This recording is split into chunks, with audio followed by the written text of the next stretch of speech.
जय हिंद प्यारे साथियों जी, राधे राधे। स्वागत है आपके अपने परिवार बीरू जी के जिस ऑफिशियल पर। प्यारे साथियों जी, आज की इस वीडियो में हम लोग जो देखने वाले हैं वो आरआरबी जो ग्रुप डी का जो एग्ज़ाम हुआ 2025 में, उसमें जितने भी शिफ्ट हुए हैं एक से लेकर अगर बात करते रहते हैं 100 जो है एक तक, इन सभी शिफ्टों को जो है हम लोग एक सीरीज में देखने वाले हैं। तो ये वीडियो इंपॉर्टेंट बनेगी। हम लोग जो है शिफ्ट वाइज शिफ्ट करके जो है सारा वीडियो को बिल्कुल डिटेल के साथ देखेंगे, तो वीडियो जो है अपने आप में बेहतरीन बनेगी। और यही बात करते हैं तो इस वीडियो में जो हम लोग देखेंगे वो देखेंगे जो डे 1 में यानी कि 27/11/2025 को जितने भी प्रश्न पूछे गए थे शिफ्ट 1 में वो देखेंगे, फिर शिफ्ट 2 वाला देखेंगे और शिफ्ट 3 को देखेंगे। यानी कि 27/11/2025 में जितने भी तीनों शिफ्ट हुए जो उसमें प्रश्न पूछे गए थे उन सभी को हम लोग देखने वाले हैं। और ये जो है RRB group D, ALP, NTPC, BA जो है BPSC, BSSC, Bihar SI, police, इन सभी एग्जामों के लिए महत्वपूर्ण बनेगा। तो वीडियो आप में इंपॉर्टेंट बनेगी, ध्यानपूर्वक से हमारे साथ बने रहेगा। उससे पहले बात करते हैं कि अभी तक आप मेरे चैनल पर नए हो तो चैनल को सब्सक्राइब जरूर कर लीजिए और वीडियो को लाइक जरूर कीजिएगा। अगर सब्सक्राइब नहीं किए तो सब्सक्राइब यहाँ पे कर लीजिएगा, ठीक है। और उसके बाद आपको जो है बेल आइकन को प्रेस भी जरूर करनी है। और यही बात करते हैं तो आपको जो है प्लेलिस्ट पर सारा वीडियो देखने को मिल जाएगा, तो आप वहाँ से देख सकते हैं। यही बात करते हैं पीडीएफ के लिए आपको टेलीग्राम ग्रुप ज्वाइन कर लेना, जिसके लिंक आपको वीडियो के डिस्क्रिप्शन में है, तो आप वहाँ से ज्वाइन करके जो है पीडीएफ डाउनलोड कर सकते हैं। एंड यही बात करते हैं तो हम लोग जो शुरू करने वाले हैं वो शुरू करने वाले कहाँ से, तो 27/11/2025 को जो फर्स्ट शिफ्ट में प्रश्न पूछे गया था उसको हम लोग देखने वाले हैं। तो ध्यानपूर्वक हमारे साथ वीडियो में बना रहेगा, बहुत ही इंपॉर्टेंट होने वाली है। तो सबसे पहले बात करते हैं पहले प्रश्न को लेकर। पहला प्रश्न आपके सामने है कि क्या होता है जब जिंक की छड़ को जलीय जो है कॉपर सल्फेट विलयन में रखा जाता है। तो देखिए, जब जिंक की छड़ को हम जलीय कॉपर सल्फेट की विलयन में रखते हैं तो क्या होती है। अगर यहीं हम बात करते हैं तो ध्यान दीजिएगा कि जब जिंक को जो है कॉपर सल्फेट के विलयन में डाला जाता है तो एक रासायनिक अभिक्रिया होती है, और इसी रासायनिक अभिक्रिया को हम विस्थापन अभिक्रिया भी बोलते हैं। तो यहाँ पे इंपॉर्टेंट बनेगा विस्थापन अभिक्रिया यानी कि डिस्प्लेसमेंट रिएक्शन। क्या होता है, जैसे जिंक कॉपर से क्या होती है, जो है अधिक क्रियाशील होती है। ये आपको पता होना चाहिए। अगर नहीं पता है तो आपको यहाँ पे जो है जरूर पता होना चाहिए। जैसे कि अगर बात करते हैं कि अधिक अभिक्रियाशील धातुएं, जिसमें कि अगर बात करते हैं तो सबसे अधिक जो है वो धातुएं कौन सी है, पोटेशियम, फिर उसके बाद सोडियम, कैल्शियम, मैग्नीशियम, एल्युमिनियम। यानी कि ये जो क्रम है आपका देखने को मिलेगा, ये ऊपरी रुखे बढ़ता हुआ क्रम है, नीचे रुखे घटता हुआ क्रम है, ठीक है। कोई दिक्कत नहीं होनी चाहिए। अगर बात करते हैं पोटेशियम जो है सर्वाधिक क्या होती है, अभिक्रियाशील होती है। और हम कह सकते हैं कि ये धातुएं जो है पानी और अम्ल के साथ तेजी से अभिक्रिया करती है। तो इंपॉर्टेंट हो जाएगा, ये अधिक अभिक्रियाशील धातु है। अच्छा, मध्यम की बात करते हैं तो जिंक, आयरन, लेड हो जाएगा। क्रम से आपको याद रखना पड़ेगा। और ये धातुएं जो है अम्ल के साथ अभिक्रिया करती है, लेकिन पानी के साथ धीमी प्रतिक्रिया करती है, मतलब पानी के साथ धीमी प्रतिक्रिया करती है। फिर उसके बाद आती है कम अभिक्रियाशील धातु, जैसे कॉपर, सिल्वर, ठीक है। और यहीं पे गोल्ड हो जाएगा, ठीक है। और ये धातुएं जो है ना वो आसानी से अभिक्रिया नहीं करते, इसलिए इन्हें आभूषण बनाने में उपयोग करते हैं। तो अगर बात करते हैं क्रियाशीलता, इनकी अभिक्रियाशीलता जो होती है ना क्रम के अनुसार, तो potassium, sodium, calcium, magnesium, aluminium, zinc जो, ठीक है, आयरन, इस प्रकार से आपको जो है याद करनी है। अब इसका ट्रिक भी आता है, जैसे कि कनका, इसके यहाँ पर कनका याद रखना है। कनका मांगे एलियो एल्युमिनियम दे देला जिंक निकल गलो लोहा। मतलब कनका कनका मतलब कलहे मांगे एलियो जिम, कलहे मांगे एलियो जिंक दे देला लोहा निकल गलो लेड, ठीक है। तो इस प्रकार से सकते हैं हाइड्रोजन, कॉपर, ठीक है, Hg हो जाएगा हमारे यहाँ पर। फिर हो जाएगा हमारा Ag हो जाएगा, Au हो जाएगा। इनकी ये सब आपको क्रम याद रखना, क्योंकि यहाँ से प्रश्न पूछे गए हैं ऑलरेडी एग्जामों में, और खासकर इसी शिफ्ट में प्रश्न पूछे गए हैं। अब यही बात करते हैं, यहाँ पे देखते हैं हम लोग कि जब यहाँ पे अभिक्रिया करता है तो क्या होता है। तो जिंक जो है कॉपर से क्या होती है, अधिक अभिक्रियाशील धातु है, बिल्कुल बात सही है। इसीलिए जिंक जो है कॉपर सल्फेट के विलयन से कॉपर को क्या कर देती है, विस्थापित कर देती है। मतलब जिंक जो है ना, जो कॉपर सल्फेट की जो विलयन है, इसको कॉपर सल्फेट से जो है क्या करती है, कॉपर को विस्थापित कर देती है, इनकी इधर कर देती है। और ये जो है कॉपर सल्फेट के साथ क्या होती है, अभिक्रिया कर लेती है, ठीक है। एंड विलयन का जो है नीला रंग जो कॉपर सल्फेट के कारण होता है वो धीरे धीरे क्या होता है, हल्का पड़ जाता है। यानी कि जिंक सतह पर जो है लाल भूरे रंग का कॉपर बन जाता है। इसमें कोई दिक्कत नहीं होनी चाहिए। और ही बात करते हैं, जब जिंक को कॉपर सल्फेट के विलयन में डाला जाता है तो जिंक सल्फेट और कॉपर बनते हैं। यह एक विस्थापन अभिक्रिया है, तो ये भी आपको ध्यान देनी है। अब यहाँ से प्रश्न की बात करते हैं तो पूछा गया था उसी टाइप पे कि क्या होता है जब जिंक की छड़ को जलीय कॉपर सल्फेट के विलयन में रखा जाता है। तो कॉपर सल्फेट विलयन का जो रंग क्या होता है, फीका पड़ जाता है, इनकी कम होने लगता है, ठीक है। तो हम कह सकते हैं कि रंगहीन होने लगता है, यानी कि ऑप्शन बी इसका राइट आंसर हो जाएगी, ठीक है। नेक्स्ट आगे की बात करते हैं तो अगला प्रश्न आपसे पूछा गया था कि निम्नलिखित में से कौन सा कथन जो है स्थिर अनुपात के नियम का सर्वोत्तम रूप से वर्णन करता है। स्थिर अनुपात का नियम, तो स्थिर अनुपात के नियम की अगर बात करते हैं तो आंसर कहता है कि किसी रासायनिक यौगिक में जो है समान तत्व सदैव द्रव्यमान के समानुपात में होते हैं। देखते हैं ध्यान से, तो स्थिर अनुपात नियम क्या कहता है, इनकी लॉ ऑफ कांस्टेंट प्रॉपर्टीज का श्रेष्ठ मानक रूप इस प्रकार है कि किसी भी रासायनिक यौगिक में उपस्थित तत्व सदैव निश्चित द्रव्यमान अनुपात में पाए जाते हैं। क्या होता है, सदैव जो है निश्चित द्रव्यमान अनुपात में पाए जाते हैं, चाहे वह यौगिक किसी भी स्रोत से प्राप्त किया गया हो या किसी भी विधि से बनाया गया हो। ठीक है, यह नियम जो है जोसेफ प्रॉस्ट द्वारा प्रतिपादित भी किया गया था, तो ये भी ध्यान देनी है। उदाहरण के लिए जल जो है यानी कि H2O में हाइड्रोजन और ऑक्सीजन का जो द्रव्यमान का अनुपात होता है वो 1.8 होता है। ये पॉइंट इंपॉर्टेंट बनेगा, याद रखिएगा। चाहे वर्षा जल जो है बोल सकते हैं, चाहे जल वर्षा का हो या फिर नदी का हो, प्रयोगशाला में या फिर बनाया गया हो, तो यहाँ पे क्या हुआ कि एक निश्चित जो है बोल सकते हैं द्रव्यमान अनुपात में पाए जाते हैं। इनकी किसी रासायनिक यौगिक में समान तत्व सदैव द्रव्यमान के समानुपात में होते हैं। इसका राइट आंसर हो जाएगा ऑप्शन डी, इसका राइट आंसर हो जाएगा। ठीक है, तो ये आपको ध्यान देने इंपॉर्टेंट बन जाएगा। अगला प्रश्न आपसे पूछी गई थी कि प्रजनन के दौरान जो है डीएनए प्रतिक्रिया बनाना क्यों महत्वपूर्ण है। तो प्रजनन के दौरान डीएनए प्रतिक्रिया बनाना क्यों महत्वपूर्ण है, तो कहा जाता है कि डीएनए प्रतिक्रिया जो है इसलिए जरूरी होती है ताकि आनुवांशिक जानकारी जो है सुरक्षित रूप से अगली पीढ़ी तक पहुंच सके और नई जो है कोशिकाओं को पूर्ण डीएनए प्राप्त हो, यानी कि लक्षणों का क्या हो सकता है, वंशागति के लिए। तो ऑप्शन 20 का क्या हो जाएगा, राइट आंसर हो जाएगी। ठीक है, चलिए अगला प्रश्न यहीं पे था कि निम्नलिखित में से जो है किसका उपयोग बिलियन की सांद्रता को जो है व्यक्त करने के लिए नहीं किया जाता। यहाँ पे ध्यान से देखिएगा, बिलियन की सांद्रता को व्यक्त करने के लिए नहीं किया जाता है। अब यही बात करते हैं तो बिलियन की सांद्रता क्या होती है, तो द्रव्यमान प्रतिशत की अगर बात करते हैं तो बिलियन का द्रव्यमान और बिलियन का द्रव्यमान, यानी कि यहाँ बात करते हैं लेकर तो बिलियन का आयतन और आयतन प्रतिशत। देखते हैं आयतन और आयतन प्रतिशत जो कि है, यानी कि ये तो होगा क्योंकि प्रश्न पूछा जा रहा नहीं है, ये ध्यान दीजिएगा आप। ठीक है, फिर कहता है कि द्रव्यमान, यानी कि द्रव्यमान और आयतन, तो द्रव्यमान और आयतन दोनों है कि नहीं, द्रव्यमान और आयतन है, तो ये भी हो जाएगा हमारा सही।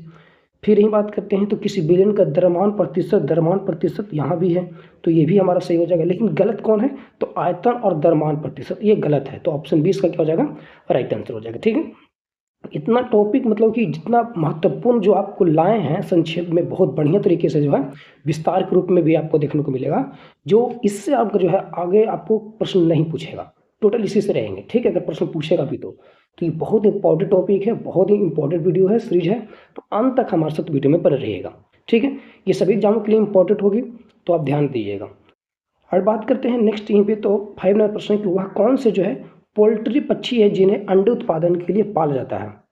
तो वह कौन से पोल्ट्री पक्षी है जिन्हें अंडा उत्पादन के लिए पाला जाता है। तो देखिए अंडे उत्पादन के लिए दो होती है, जिन मुर्गियों में अंडे उत्पादन के लिए पाला जाता है उन्हें लेयर कहा जाता है। व्याख्या, मुर्गियों की उनके उपयोग के आधार पर मुख्य रूप से 2 प्रकार में बांटा जाता है। तो लेयर क्या है, तो अंडे जो है देने के लिए पाली जाती है, मतलब अंडे देने के लिए पाली जाती है उसे क्या कहते हैं, लेयर कहते हैं। लेकिन मांस के लिए पाली जाती है उसे क्या कहते हैं, ब्रॉयलर कहते हैं। ठीक है, ब्रॉयलर कहते हैं। तो ये दोनों में आपको जो है कंफ्यूज नहीं होना है, तो इसका राइट आंसर क्या हो जाएगा, लेयर हो जाएगा। अगर मांस की बात करता तो क्या हो जाता, ब्रॉयलर हो जाता। ठीक है, तो ये आपको ध्यान देने प्रश्न पूछा गया है। नेक्स्ट ये बात करते हैं, अगला है कि लेंस की शक्ति को किस रूप में परिभाषित किया जाता है। तो लेंस की शक्ति की अगर हम बात करते हैं तो ध्यान दीजिएगा यहाँ से, जैसे लेंस की शक्ति क्या कहता है, तो लेंस की शक्ति यह बताती है कि लेंस प्रकाश किरणों का कितना जो है अभिसारित या अपसारित करता है। यानी इसकी सूत्र फॉर्मूला क्या होती है, तो P बराबर 1/F होता है। ठीक है, याद रखना।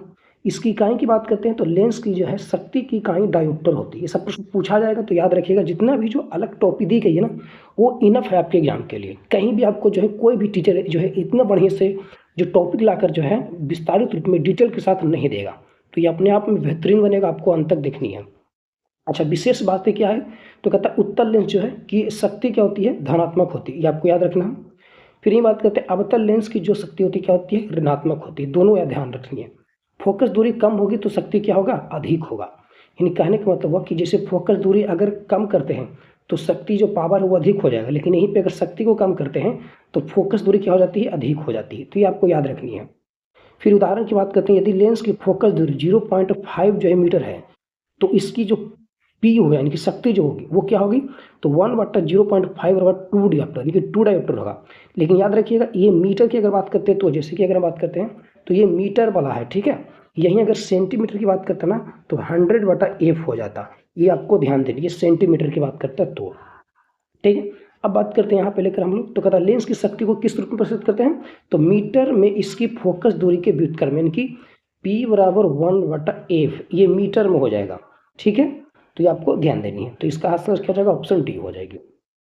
अगला अभी प्रश्न बात करते हैं, तो जब मुद्रित सामग्री पर एक छोटी जो है एक मोटी कांच की पट्टी रखी जाती है, अक्षर उभरे हुए दिखाई देते हैं, ऐसे कारण क्या है, तो देखिए जब मुद्रित सामग्री पर एक मोटी कांच पट्टी रखी जाती है ना तो अक्षर जो है ना उभरे हुए, इनकी बड़े बड़े जो है उठे हुए दिखाई देते हैं, ठीक है, उठे हुए दिखाई देते हैं। इसका कारण क्या है, इसका कारण अगर बात करते हैं तो ध्यान दीजिएगा, कहता है कि प्रकाश का अपवर्तन है, यानी जब प्रकाश एक दूसरे माध्यम से जो है एक माध्यम से जो है दूसरे माध्यम जाता है तो उसकी दिशा बदल जाती है, यानी इसे अपवर्तन कहते हैं। उदाहरण में तो पानी में डाली हुई जो है पेंसिल का टेढ़ी दिखाई देना, ये भी प्रकाश का अपवर्तन है, ठीक है, तो याद रखना है। दूसरा, तालाब का पानी कम गहरा दिखाई देता है, तालाब का पानी जो है कम गहरा दिखाई देता है, इसका भी यही कारण है कि वास्तविक गहराई से जो है कम दिखाई देती है, कारण क्या है, तो प्रकाश का अपवर्तन है। तीसरा अगर बात करते हैं कांच के लेंस द्वारा जो है वस्तु का बड़ा या छोटा दिखाई देना, ये भी क्या है प्रकार की, तो प्रकाश का अपवर्तन है, ठीक है, तो ये आपको ध्यान देनी है। संक्षेप की अगर बात करते हैं लेकर, तो माध्यम बदलने पर जो है यानी माध्यम बदलने पर जो है प्रकाश गति और दिशा में परिवर्तन होना ही क्या है, अपवर्तन है। यानी ये जो कारण है ये किसकी है, तो प्रकाश के अपवर्तन का, तो ऑप्शन क्या हो जाएगा हमारा, ये इसका राइट आंसर हो जाएगी। आगे बात करते हैं यहीं पे, निम्नलिखित में से कौन सी धातु जो है सक्रियता श्रेणी के मध्य में निष्कर्षित की जाती है, तो सक्रियता की श्रेणी के मध्य में, मध्यम सक्रियता श्रेणी की मध्यम वाला, तो मध्यम बताए थे ना, देखिए ये वाली मध्यम वाला है, तो मध्यम में कौन है, जिंक, आयरन और लीड। अब देखिए इसमें कौन सोना होगा, नहीं, ये तो जो सोना है वो कम क्रियाशील धातु है, अभिक्रियाशील। पोटेशियम सर्वाधिक हो जाएगा, ये भी नहीं होगा। सोडियम भी सर्वाधिक हो जाएगा, मध्यम पूछा इसीलिए लोहा हो जाएगा, तो ऑप्शन डी इसका क्या हो जाएगा, राइट आंसर। यानी ये जो दिए हैं ना ये आपको याद रखना पड़ेगा, बार बार नहीं बताएंगे आपको, बार बार नहीं बताएंगे, लेकिन आपको याद करना पड़ेगा। पीडीएफ आपको टेलीग्राम ग्रुप में मिलेगा, जिसका लिंक वीडियो डिस्क्रिप्शन में है, तो आप वहाँ से ज्वाइन करके पीडीएफ को डाउनलोड कर सकते हैं। नेक्स्ट बात करते हैं कि अस्थमा मुक्ता जो है श्वसन तंत्र के किस भाग को प्रभावित करता है, तो अस्थमा किसको प्रभावित करता है, तो ब्रोंकी और ब्रोंकियोलस को, इनके ऑप्शन डी क्या हो जाएगा, इसका राइट आंसर हो जाएगा, ठीक है। आगे ही बात करते हैं कि पृथ्वी की जो है परिक्रमा एक वृत्तीय पथ पर नियत गति से करने वाले उपग्रह की गति एक समान वृत्तीय गति का जो है एक उत्कृष्ट उदाहरण है। इस गति का कौन सा गुण जो है इसके त्वरण को शून्य होने से रोकता है, कोई दिक्कत नहीं, ध्यान से देखिएगा। जैसे बात करते हैं कि पृथ्वी की परिक्रमा क्या एक नियत जो है वृत्तीय गति है, यानी कि पृथ्वी की परिक्रमा जो है यह क्या है, नियत वृत्तीय गति है, यानी पृथ्वी जो है वो सूर्य के चारों ओर नियत जो है वृत्तीय गति से परिक्रमा नहीं करती है। कहने का मतलब कारण क्या है, तो कक्षा वृत्ताकार नहीं दीर्घाकार है, ठीक है, दीर्घ वृत्ताकार है। कहता है कि जोहानसन केपलर के जो है प्रथम नियम के अनुसार यह सूर्य के चारों ओर दीर्घ वृत्त में घूमते हैं, ना कि पूर्ण वृत्त में, किसमें, दीर्घ वृत्त में घूमते हैं, ना कि पूर्ण वृत्त में। फिर कहता है गति समान नहीं रहती, यानी केपलर के द्वितीय नियम के अनुसार जो है पृथ्वी जो है सूर्य के आग जो है पास आने पर तेज और दूर जाने पर क्या हो जाती है, धीमी से जो है गति से जो है चलने लगती है। इसकी जो है चाल उसकी जो है हर समय समान नहीं होती है, मतलब ये जो है हर वक्त क्या होती है, चाल बदलते रहता है, इन समान नहीं रहता है। निष्कर्ष में अगर हम बात करते हैं तो पृथ्वी की परिक्रमा नियत वृत्तीय गति नहीं है, बल्कि असमान जो है चाल वाली दीर्घ वृत्तीय गति, इनकी असमान चाल, यानी कि एक समान चाल नहीं होती है। अब यहाँ बात करते हैं लेकर, तो देखिए कहता है कि गुरुत्वाकर्षण बल के जो है ध्यान दीजिएगा के लिए गति इतनी अधिक है कि वह स्थिर वेग जो है बनाए रखने नहीं रख सकता, ये गलत बात है। फिर कहता है कोई यांत्रिक ऊर्जा जो है संरक्षित गति से जो है त्वरण आवश्यक हो जाती है, ये भी गलत है। कक्षीय जो है गति के कारण वस्तु का द्रव्यमान निरंतर बदलता रहता है, द्रव्यमान नहीं, ये गलत हो जाएगा। फिर कहता है गति की दिशा प्रत्येक बिंदु पर, हाँ देखिए प्रत्येक बिंदु पर निरंतर बदलती रहती है, अर्थात वेग परिवर्तन होगा, यानी जब चाल परिवर्तन होगा तो वेग परिवर्तन होगा, ऑप्शन क्या हो जाएगा हमारा, डी इसका राइट आंसर हो जाएगा। तो हम डिटेल के साथ बताएं हम, ना कि ऐसे ही, ठीक है, तो ऐसे आपको याद करने में और आसानी होगी, ठीक है। नेक्स्ट, एक पिन को ऊंचाई से गिराया जाता है, ठीक है, यदि यह जो है 3.0 सेकेंड तक गिरता है और जी मतलब कि इसमें जी जो है 10 मीटर प्रति सेकंड स्क्वायर दिया हुआ है, तो इसका अंतिम वेग क्या होगा। अब आपको पता होना चाहिए कि दिया क्या है, समय दिया हुआ है, ठीक है। अब जब समय दिया हुआ है तो अगर हम बात करते हैं यहाँ पे जी कितना है हमारा, तो 10 मीटर प्रति सेकेंड है। फिर प्रारंभिक वेग क्या हो जाएगा हमारा, प्रारंभिक वेग कितना हो जाएगा हमारा, 0 हो जाएगा, क्योंकि पिंड को क्या किया जा रहा है, गिराया गया है ना, इसीलिए। अब यहीं बात करते हैं तो सूत्र क्या होता है, v बराबर U plus G T, V बराबर यू प्लस जी टी होता है। तो मान रख दीजिए v क्या हमारा निकालना है, क्योंकि अंतिम वेग पूछ रहा है, निकालना है, तो v बराबर क्या हो जाएगा, अब u क्या हमारा 0 था, तो 0 अब प्लस g कितना है 10 है, और इंटू समय कितना था 3, तो 10 इंटू 3 हो जाएगा, इनकी v बराबर कितना हो जाएगा 30 मीटर प्रति सेकंड हो जाएगा। यानी अंतिम जो उत्तर हमारा आएगा वो क्या हो जाएगा, 30 मीटर प्रति सेकंड नीचे की ओर होगा, यानी ऑप्शन ए इधर राइट आंसर हो जाएगा। ठीक है, तो ये आपको ध्यान देनी है। आगे कथन निम्नलिखित में से जो है कौन सा कथन सही है। कथन 1 में विभवांतर को वोल्ट में मापा जाता है, विभवांतर को वोल्ट में मापा जाता है, बिल्कुल बात सही है। फिर कहता है कि 1 वोल्ट 1 न्यूटन प्रति कूलम के बराबर होता है, नहीं, 1 वोल्ट जो है वो 1 न्यूटन प्रति कूलम के बराबर नहीं, बल्कि 1 जूल, यहाँ पे ध्यान से देखिए, 1 जूल, यानी कि अगर हम बात करते हैं यहाँ पे तो ये देखिए संक्षेप में देखिए यहाँ से यहाँ पे, ठीक है, टोटल देखिएगा, तो v बराबर क्या होता है, वर्ग बटा क्या होता है q, q मतलब आवेश, यानी जूल प्रति कूलम होता है, ना कि न्यूटन कूलम होता है। ये तो गलत हो गया कि नहीं हो गया, तो कह सकते हैं कथन क्या जाएगा, कथन केवल जो है एक सही है, इनकी ऑप्शन सी। अच्छा आगे क्या होता है, तो v बराबर आई आर होता है, आई क्या हो जाएगा हमारा पे धारा हो जाएगा, ठीक है, और आर क्या हो जाएगा हमारा यहाँ पे जो है प्रतिरोध हो जाएगा, तो ये भी याद रखना है। फिर v बराबर क्या होता है, p बटा i होता है, ये भी ध्यान देनी है। फिर v बराबर अंडर रूट पी आर होता है, v बराबर ई डी होता है, ठीक है, तो बहुत सारे हैं, अभी आपको इतना याद रखनी है। और आगे ही बात करते हैं, तो जहाँ आपको पता हो गया कि v विभवांतर है, w कार्य है, ठीक, q आवेश है, और 1 वोल्ट और क्या होता है 1 जूल प्रति 1 कूलम होता है, इनकी 1 जूल प्रति 1 कूलम, ना कि 1 न्यूटन प्रति कूलम, तो आपको ध्यान से ध्यान देनी है। बाकी आई क्या हो जाएगा, धारा हो जाएगा, और हमारा प्रतिरोध हो जाएगा, ठीक है। तो इस प्रकार हम आपको टोटल जो है ये संक्षेप में दे दिए हैं, विस्तार में दे दिए हैं, तो आपको याद रखनी है। आगे ही बात करते हैं नेक्स्ट, तो कला प्रश्न 13 नंबर, क्या होता है जब एक नेप्थैलिन जो है, नेप्थैलिन बॉल को खुली जगह में धातु की प्लेट में जला दिया जाता है, तो यह जो है धातु की प्लेट पर काले कजली छेद के साथ पीली ज्वाला के साथ जलता है। तो कुछ ऐसे प्रश्न मिलेंगे जो आपको ये डायरेक्ट याद करना पड़ेगा, ठीक है, तो ये सब आपको याद करनी पड़ेगी। आगे कथन निम्नलिखित में से जो है कौन सा जीवन प्रक्रिया प्रजातियों में विविधता लाने के लिए महत्वपूर्ण है। देखिए प्रजातियों में विविधता लाने के लिए महत्वपूर्ण होगा, तो अगर हम बात करते हैं तो उत्परिवर्तन और अनुवांशिक पुनर्योजन जो है संयोजन, तो जो है प्रजातियों में विविधता लाने के लिए सबसे महत्वपूर्ण कारण क्या हो सकती है, तो कहता है उत्परिवर्तन, पहला क्या होता है उत्परिवर्तन हो सकता है, दूसरा अनुवांशिक पुनर्संयोजन हो सकता है, तीसरा जीन प्रवाह हो सकती है, और चौथा क्या है प्राकृतिक चयन होता है। और ये सभी जो देखने को आपको मिलेगा लैंगिक जन्म में देखने को मिलती है, यानी ऑप्शन डी ऐसा राइट आंसर हो जाएगा, ठीक है, तो ये सब आपको याद कर लेनी है। आगे बात करते हैं निम्नलिखित में से जो है कौन सा पादप उत्तक प्रकाश संश्लेषण करता है। देखिए प्रकाश संश्लेषण कौन करेगा इसमें, तो अगर हम बात करते हैं प्रकाश संश्लेषण को लेकर, तो यहाँ पे दी नहीं है, बट फिर भी कोई दिक्कत नहीं, यहाँ पे जो प्रकाश संश्लेषण करता है वो कौन करता है, हरित लावा करता है, तो ऑप्शन सी इसका क्या हो जाएगा, राइट आंसर हो जाएगा। याद रखना नॉर्मल से प्रश्न है।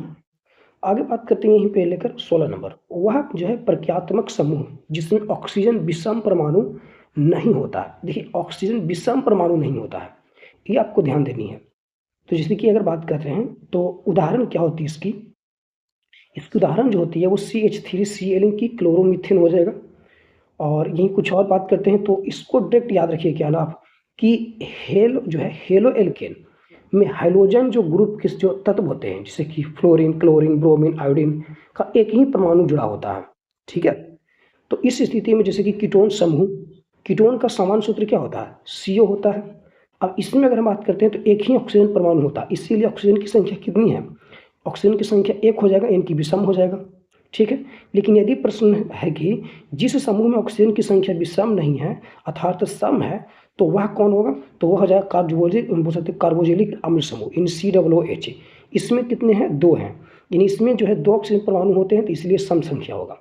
पूछा है कि प्रक्रियात्मक जो है समूह जिसमें, तो ये प्रक्रियात्मक समूह जिसमें ऑक्सीजन विषम परमाणु नहीं होता है, तो विषम परमाणु नहीं होता है यानी सम परमाणु होता है।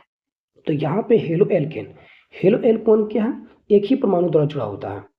अब यहाँ पे ऑक्सीजन विषम परमाणु नहीं होता है, तब जाके हो जाएगा हमारा क्या, हेलो एल्केन हो जाएगा, क्योंकि प्रश्न प्रक्रियात्मक समूह के बारे में पूछ रहा है, तो ये आपको ध्यान दीजिए। और अगर आप कह सकते हैं कि अगर आप जो है कार्बन परमाणु की संख्या के बारे में पूछ रहे हैं तो यौगिक पर निर्भर करता है, सम भी हो सकता है, विषम भी होता है। तो यही हम कहना चाहते हैं आपको, ठीक है। तो यहाँ पे क्या हो जाएगा हमारा हेलो एल्कोहल के रूप में होगा, न कि कीटोन कार्बोजिलिक अम्ल और एल्कोहल मार दीजिएगा, तो यहाँ पे गलत हो जाएगा, ठीक है। क्योंकि ध्यान से देखिए प्रश्न किस प्रकार पूछा जा रहा है। आगे आगे बात करते हैं यहाँ पे, लेकर निम्नलिखित में से जो है कौन सा एक समान वृत्तीय गति का एक उदाहरण प्रस्तुत करता है। एक समान वृत्तीय गति का जो है उदाहरण प्रस्तुत करता है। अगर देखिए यहाँ पे उदाहरण की अगर बात करते हैं तो घड़ी की सेकंड जो है 42 सुई हो जाएगा, ठीक है, एक वृत्ताकार पथ पर समान चाल से घूमती है। दूसरा पंखे के जो है पंख हो जाएगा, ठीक है। फिर धागे से बंधा हुआ पत्थर घुमाना हो जाएगा हमारा। मुख्य बिंदु से चाल समान रहती है, इसमें दिशा लगातार बदलती रहती है, केंद्र की ओर अभिकेंद्रीय बल लगता है। मतलब ये जितने भी जो होते हैं क्रिया में, इन सभी में चाल समान रहती है लेकिन दिशा बदलतेगी, और साथ ही साथ ये जो है अभिकेंद्रीय बल पर जो है लगता है, ये भी ध्यान देनी है। तो एक समान वृत्तीय गति पर मतलब मैंने कहा कि नियत चाल से घूर्णन करती है पंखे की ब्लेड, ऑप्शन बी। तो यहाँ पे दिया था ना कि पंखे के पंख यानी कि पंखे के ब्लेड हो जाएगा हमारा, या फिर धागे से बोल सकते बांधा हुआ पत्थर भी हो सकता है हमारा, घड़ी के जो है सेकंड वाली सुई भी हो सकती है, ठीक है। ये सब उदाहरण का रूप है तो आपको याद रखनी है, ठीक है। आगे अगला प्रश्न है कि एक ध्वनि तरंग की आवृत्ति 50 हर्ट्ज है, तब एक तरंग पूरी होने में इसका समय कितना लगे। कुछ भी नहीं है, दिया गया क्या है, आवृत्ति दी गई 50 हर्ट्ज, तो हमें समय आवर्ती निकालना है, ठीक है, इनकी समय निकालना है, टाइम पीरियड निकालना है। तो इसका सूत्र क्या होता है, टी बराबर 1/f। टी हमारा आवर्तकाल हो जाता है, एफ हमारा क्या हो जाएगा यहाँ पर, तो हमें कह सकते हैं यहाँ पर कि हमको निकालना क्या है, इस समय निकालना है, ठीक है, कुछ भी नहीं है। अब इस ध्यान से देखिए, ये हमारा आवृत्ति कितना है, एफ इसी को बोलेंगे, तो एफ हमारा 50 है, यानी कि टी बराबर 1/50 हो जाएगा। तो यहाँ 1/50 होगा तो इन्हें टी आएगा। अब इधर से हम भागा देंगे तो 0 पॉइंट कितना हो जाएगा, यानी कि नहीं होता है। तो देखिए ना यहाँ पे 2 कीजिए तो कितना हो जाएगा, 5 दूनी 100 हो जाएगा। जब 100 हो जाएगा तो 0.0 वही लिखना पड़ेगा ना, हमको लिखना पड़ेगा कि नहीं लिखना पड़ेगा, बिल्कुल, क्योंकि ऊपर भी 2 से गुना होगा। तो दो नीचे 2 का 0 हो जाएगा तो ऊपर 2 जो है दशमलव के बाद 2 को बैठाना पड़ेगा अंक। तो यहाँ पर क्या हो जाएगा हमारा 0.02 हो जाएगा। अब हम कह सकते हैं कि अंतिम जो आवर्त होगा हमारा 0.0 सेकेंड या फिर 20 मिली सेकेंड भी बोल सकते हैं, तो ये आपको ध्यान देनी है। अच्छा, अब यहाँ से आपको क्या समझ में है कि आवृत्ति बढ़ेगी तो क्या हो जाएगा, आवर्तकाल घट जाएगा, ठीक है। यहीं पे आवृत्ति घटेगी तो आवर्तकाल बढ़ जाएगा, याद रखिएगा, इंपॉर्टेंट है, प्रश्न पूछा जाता है। अगला प्रश्न, जब जल और पोषक तत्व जो है उपलब्ध होते हैं तो शैवाल प्रक्रिया द्वारा तेजी से वृद्धि करते हैं और गुणित होते हैं। जब जल और पोषक तत्व उपलब्ध होते हैं तो शैवाल जो है किस प्रक्रिया द्वारा तेजी से वृद्धि होते हैं और गुणित होते हैं।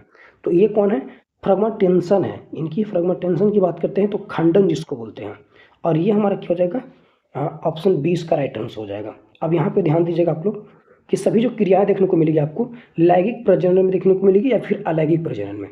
तो ये देखने को मिलेगी आपको अलैंगिक प्रजनन में, असेक्सुअल रिप्रोडक्शन। और यहाँ से प्रश्न पूछा गया है बार एग्जाम में, तो इसमें केवल एक ही जनक जो है भाग लेते हैं, याद रखने, एक ही पेरेंट भाग लेते हैं, सबसे बड़ा इंपॉर्टेंट बनेगा।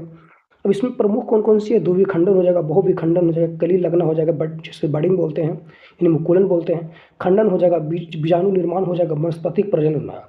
अब यहाँ से जो इंपॉर्टेंट बनता है इसका एग्जाम्पल पूछता है, तो द्विविखंडन द्वारा जो प्रजनन करता है वो कौन है, वो करता है बाइनरी फिजन पर द्वारा अमीबा पैरामीशियम, इंपॉर्टेंट हो जाएगा, अमीबा और पैरामीशियम जो है द्विविखंड द्वारा जो प्रजनन करता है।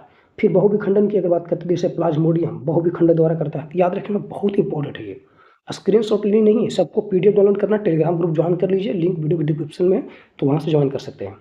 फिर कली लगने की बडिंग जिसे मुकुलन बोलते हैं, जैसे हाइड्रा ईस्ट हो जाएगा हमारा। फिर फ्रेगमेंटेशन की बात करते हैं, खंडन जिसे बोल सकते हैं, तो स्पाइरोगायरा हो जाएगा हमारा, ठीक है। बीजाणु निर्माण में जो हमारा हो जाएगा वो राइजोपस हो जाएगा। वनस्पतिक प्रजनन में जैसे आलू, गन्ना, प्याज आदि से भी आ जाएगी। लैंगिक प्रजनन क्या है, तो इसमें नर और मादा जो है दोनों भाग लेते हैं, जिसमें मनुष्य हमारा हो जाएगा होमोसेपियंस, पशु हो जाएगी, अधिकांश पौधे हो जाएंगे। तो पूछा था इसमें शैवाल जो है किस प्रक्रिया द्वारा, इनकी ये क्या होता है, खविंडन की फ्रेगमेंटेशन द्वारा, तो ऑप्शन 20 का क्या हो जाएगा, राइट आंसर हो जाएगा। अगला है कि कोशिका विभाजन जो है किस विधि द्वारा द्विगुणित गुणसूत्रों को अगुणित जो है युग्मकों में विभाजित करता है। तो ध्यान दीजिएगा, कोशिका विभाजन की विधियां क्या कहलाती है पहले, इन मेथड ऑफ सेल डिवीजन। तो कहता है कोशिका विभाजन जो है मुख्यतः 3 प्रकार के होते हैं। पहला जो है अमाइटोसिस, दूसरा माइटोसिस और तीसरा मियोसिस। अब माइटोसिस में क्या होता है, इसमें प्रत्यक्ष जो है विभाजन भी कहते हैं, इसे प्रत्यक्ष विभाजन भी कहते हैं। इसमें केंद्रक सीधे दो भागों में विभाजित हो जाती है। तो प्रश्न पूछेगा जो है केंद्रक सीधे दो जो है भागों में विभाजित होते हैं, किसमें, अमाइटोसिस में, ठीक है। फिर इसमें जो है सरल जीवों में पाया जाता है ये। अच्छा, माइटोसिस क्या है, तो इसमें समसूत्री विभाजन का जो है कहते हैं, याद रखना बहुत इंपॉर्टेंट है, इसे समसूत्री विभाजन कहते हैं। दूसरा, इसमें एक कोशिका से जो है दो समान पुत्री कोशिका बनती है। यानी प्रश्न पूछा भी गया है कि किस जो है प्रक्रिया द्वारा एक कोशिका से जो है दो समान पुत्री कोशिका बनती है, तो माइटोसिस प्रतिक्रिया इनकी समसूत्री विभाजन द्वारा। फिर है यह वृद्धि जो है वृद्धि और घाव भरने में सहायक होता है, इंपॉर्टेंट हो जाएगा। शरीर की समान कोशिकाओं में ये होता है, ठीक है। फिर है मिजोसिस, यानी कि इसे बात करते हैं अर्धसूत्री विभाजन। तो इसमें एक कोशिका से जो है चार जो है पुत्री कोशिका का निर्माण होती है, किसमें, अर्धसूत्री में। तो इंग्लिश और हिंदी दोनों आप याद रखनी है। फिर गुणसूत्री की संख्या क्या हो जाती है, आधी हो जाती है। यानी अगर पुत्र की अगर बात करते हैं कि पुत्र की जो है सॉरी माता की अगर बात करते हैं, यहाँ से अगर माता जो है अब पिता का जो गुणसूत्र अगर मान लेते हैं कि अगर 46 है ना, तो जो आगे जो टूट के आएगा ना पुत्री का, वो कितना हो जाएगा, 23 का हो जाएगा, ठीक है। 23 गुणसूत्र हो जाएगा। तो ये आपको याद रखना है, ये किसमें होती है, अर्धसूत्री में होती है, ठीक है। तो इसमें कोई दिक्कत नहीं। और यह जो है लैंगिक प्रजनन में सहायक होता है। तो पूछा क्या था, कोशिका विभाजन जो है किस विधि द्वारा द्विगुणित गुणसूत्रों को अगुणित, यानी कि अगुणित बहुत सारी संख्या में, तो कौन है, अर्धसूत्री, जो कि चार पुत्री कोशिकाओं, ठीक है, का निर्माण करती है, इनकी बनाती है। तो ऑप्शन क्या हो जाएगा, डी का राइट आंसर हो जाएगा। अगला प्रश्न यहीं पर निम्नलिखित कथनों में से जो है कौन सही है। तो कहता कौन सही है अगर बात करते हैं, तो कहता किया गया कार्य केवल धनात्मक हो सकता है, नहीं। किया गया कार्य केवल ऋणात्मक हो सकता है, नहीं। किया गया कार्य बल या विस्थापन पर निर्भर करता है, नहीं। तो कहता किया गया कार्य बल की दिशा के जो है आधार पर धनात्मक या ऋणात्मक हो सकता है, यह बात बिल्कुल सही है। अब देखिए यहाँ पे अगर हम बात करते हैं यहाँ पे, तो इसका फॉर्मूला क्या होता है, वर्ग बराबर एफ एस कॉस थीटा होता है कि नहीं होता। अब जिस ध्यान से देखिएगा, अगर हम बात करते हैं तो जहाँ थीटा क्या है, बल और जो है हमारा विस्थापन के बीच का कोण हो जाता है। और इस आधार पर जो है ना कार्य के तीन प्रकार हो सकते हैं। पहला क्या है, धनात्मक कार्य, दूसरा ऋणात्मक कार्य, और तीसरा क्या होता है, शून्य कार्य होते हैं।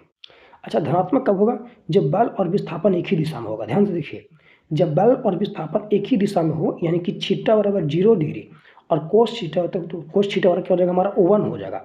इस स्थिति में क्या हो जाएगी हमारे कि इसमें जो है धनात्मक कार्य हो जाएगा, यानी किसी वस्तु को आगे की ओर धक्का देना।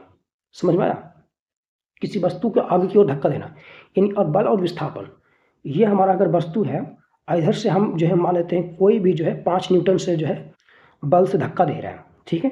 और विस्थापन यहाँ पे अगर बात करते हैं तो 2 मीटर हुआ, तो इस स्थिति में हमारा जो कार्य है कितना हो जाएगा, तो कार्य हमारा हो जाएगा 5 × 2, यानी कितना हो जाएगा, 10 हो जाएगा, ठीक है, याद रखिएगा। तो इसमें कोई दिक्कत आपको होगी नहीं। अच्छा, आगे ही बात करते हैं यहाँ पे लेकर कि किसी वस्तु को आगे को धक्का देना हो जाएगा धनात्मक कार्य। अगला है ऋणात्मक कार्य कब होगी, तो जब बल और जो है विस्थापन विपरीत दिशा में हो। समझ रहे हैं, बल और विस्थापन विपरीत दिशा में हो, यानी अगर मान लेते हैं ये वस्तु है, इधर से न्यूटन की बल दे रहे हैं और ये इधर ना जाकर जो है इधर ही की ओर आ रहा है, इस स्थिति में क्या होगा, ऋणात्मक कार्य हो जाएगा। इन थीटा बराबर 180 डिग्री, कॉस थीटा बराबर बोल सकते हैं कि 180 डिग्री क्या होता है, -1 हो जाएगा। जब -1 हो जाएगा तो इस प्रकार हम कर सकते हैं कि क्या हो जाएगी, हमारी ऋणात्मक कार्य हो जाएगा, यानी घर्षण बल द्वारा किया गया कार्य बोल सकते हैं एक तरह से, ठीक है। आपने कोई इसमें बल नहीं लगाया, वो घर्षण के द्वारा किया गया कार्य है। फिर अगला शून्य कार्य, 0 वर्ग बोल सकते हैं। तो जब बल लगे जो है जब बल लगे पर विस्थापन ना हो, बल लगे पर विस्थापन ना हो, मतलब मैंने कोई बल लगाया यहाँ पर 5 न्यूटन से और इसमें कोई विस्थापन हुआ नहीं कि यहीं पे ये जो है वस्तु है, तो इसमें हम कोई भी कार्य नहीं किए, भले जितना भी, जैसे कोई भी दीवार है, अब उसको ढकेल रहे हैं, अब वहाँ से हट ही नहीं आया, तो इसका कहने का मतलब कि आप कोई भी कार्य नहीं किए हैं, तो फिर यहीं पे हो गया हमारा शून्य कार्य हो जाएगा। बल और विस्थापन के बीच का कोण अगर 90 डिग्री हो जाएगा, या फिर ये भी कर सकते हैं कि मान लेते हैं कि आप जो है 10 kg का बोरी लिए हुए हैं, 10 kg का, ठीक है, माथे पर 10 kg का बोरी माथे पर लिए हुए हैं और वहीं पे खड़े हैं या फिर कहीं भी चले गए, कोई मतलब नहीं। लेकिन अगर कहीं भी जाते हैं, अगर 90 डिग्री आपका कोण बन रहा है, तो इस स्थिति में भी आपका जो है वहाँ पे शून्य कार्य हुआ, यानी कि कोई भी कार्य नहीं हुआ आपका, ठीक है। मान लेते हैं आप 10 kg का बोरी लेकर कहीं पे जाते भी है ना, और वहाँ पे आपको 90 डिग्री का बन रहा है, तो वहाँ भी आपको क्या हो जाएगा, यहाँ पे 0 कार्य हो जाएगी। उदाहरण के लिए वृत्तीय गति में जो अभिकेंद्रीय बल द्वारा किया गया कार्य बोल सकते हैं एक तरह से। तो यहाँ पे क्या हो जाएगी, हमारा ऋणात्मक और धनात्मक दोनों को जो है प्रकार से हो सकते हैं, तो ऑप्शन 20 का राइट आंसर हो जाएगा। ये सबको आपको याद करनी है, तो बहुत इंपॉर्टेंट बन जाएगा। अगला यहीं पे निम्नलिखित में से जो है कौन सा विकल्प मछली संवर्धन शब्द का सर्वोत्तम रूप से वर्णन करता है। तो मछली संवर्धन का जो है बोल सकते हैं संवर्धन का वो शब्द का सर्वोत्तम रूप से वर्णन करता है मछलियों का पालन। ठीक है, मछलियों का पालन। ऑप्शन क्या हो जाएगा? सी इसका राइट आंसर हो जाएगा। अगला है साबुन की मार्जन क्रिया में मिसेल की जो है मुख्य भूमिका क्या होती है? मिसेल की, तो मिसेल की मुख्य भूमिका होती है कपड़ों से जो है तेल और गंदगी के ट्रैप को हटाना। ट्रैप करना और क्या करना? हटाना। ठीक है, तो ऑप्शन क्या हो जाएगा? डी इसका राइट आंसर हो जाएगा। अगला है क्लोरीन का आंशिक परमाणु द्रव्यमान निम्नलिखित में से किसके कारण होता है? तो क्लोरीन का आंशिक परमाणु द्रव्यमान, अगर हम बात करते हैं इसको लेकर तो ध्यान दीजिएगा। अब जिसमें क्लोरीन का आंशिक जो है परमाणु द्रव्यमान पूछा है ना, ये परमाणु द्रव्यमान, और एक क्या होता है परमाणु द्रव्यमान, इसी को हम बोल सकते हैं भार भी बोल सकते हैं। ठीक है, यानी एटॉमिक मास बोलते हैं इसको। ठीक है, एटॉमिक मास। तो ये परमाणु द्रव्यमान हो गया। तो परमाणु द्रव्यमान में क्या होता है? समस्थानिक की उपस्थिति होती है। ठीक है, समस्थानिक की उपस्थिति होती है। ठीक है, तो ऑप्शन कर सकते हैं यहाँ पे सी का राइट आंसर हो जाएगा। अगला है 25 नंबर।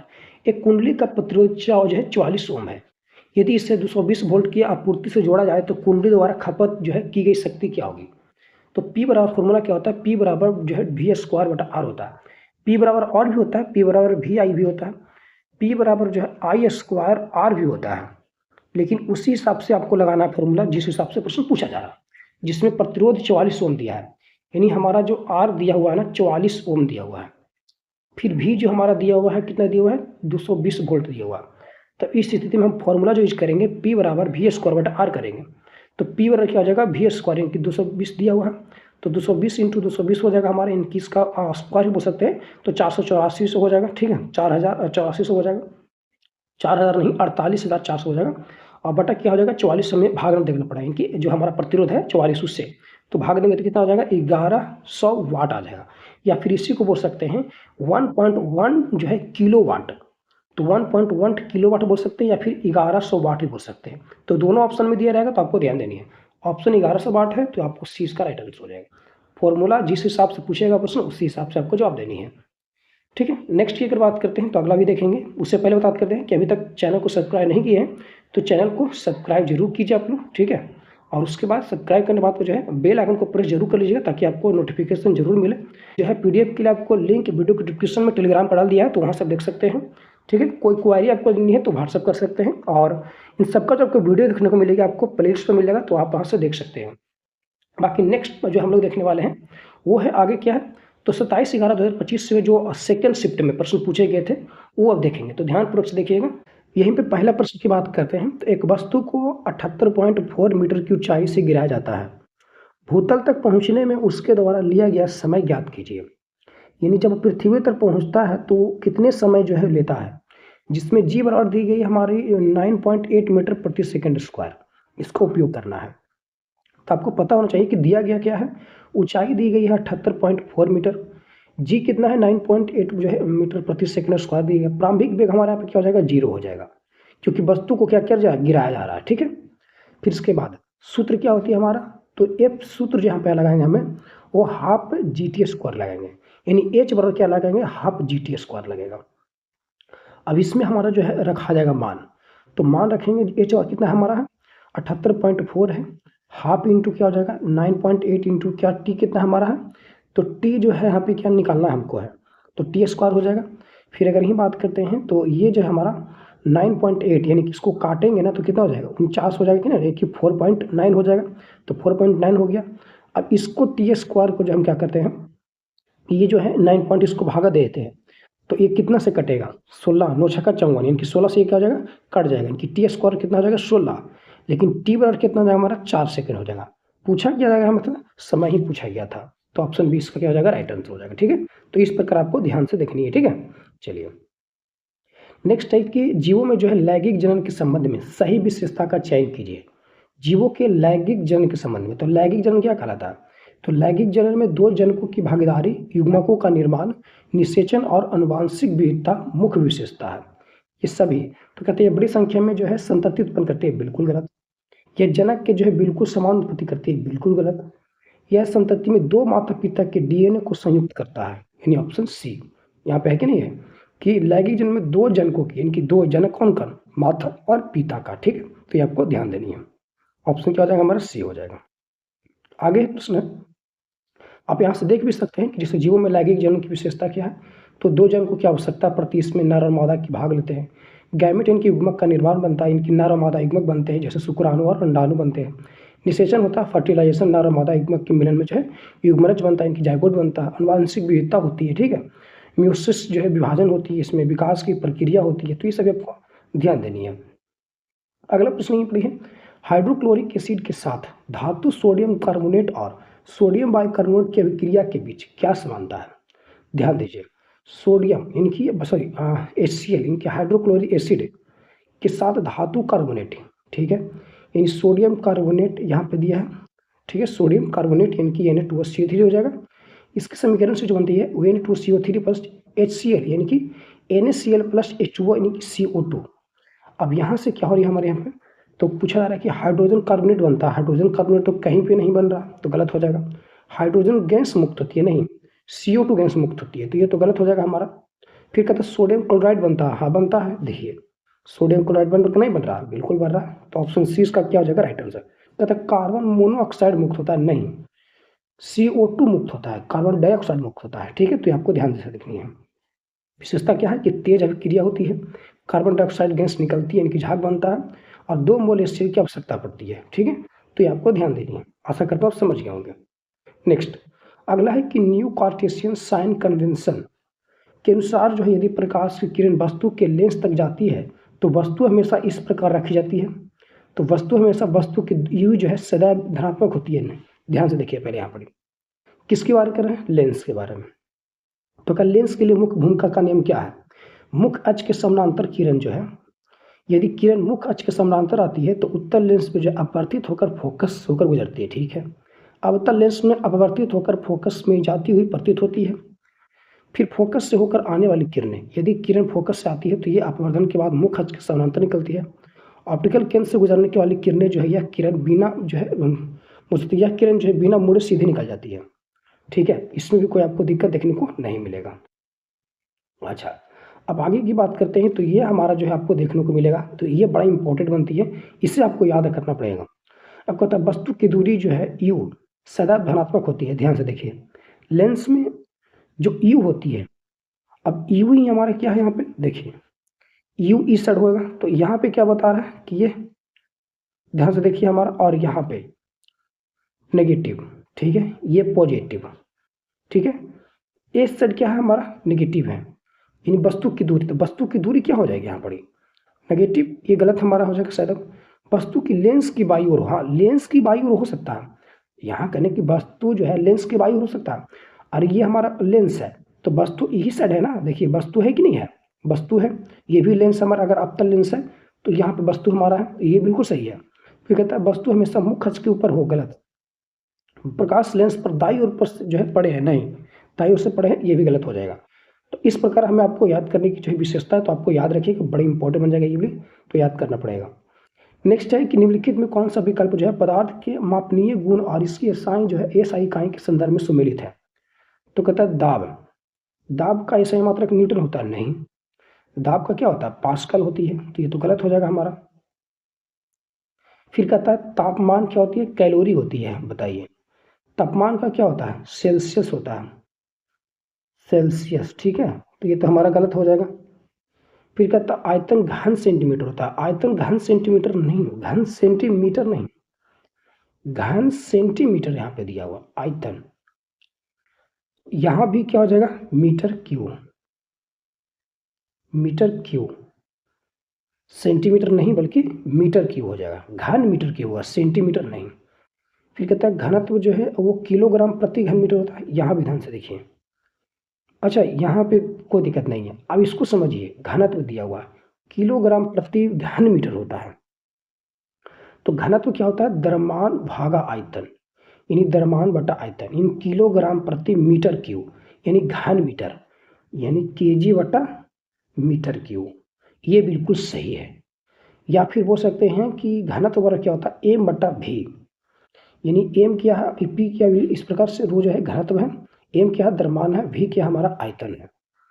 ये एक बार नहीं बहुत ही हजारों बार ये प्रश्न पूछा गया है, तो आपको याद रखनी है, बड़ा अंतर मतलब कि बहुत कन्फ्यूजन करता है ये, ठीक है, तो आपको याद करना पड़ेगा, ये याद कीजिए या फिर कोई भी याद कीजिए, केजी प्रति मीटर क्यूब याद कर सकते, कोई दिक्कत नहीं है, आपको याद करना पड़ेगा।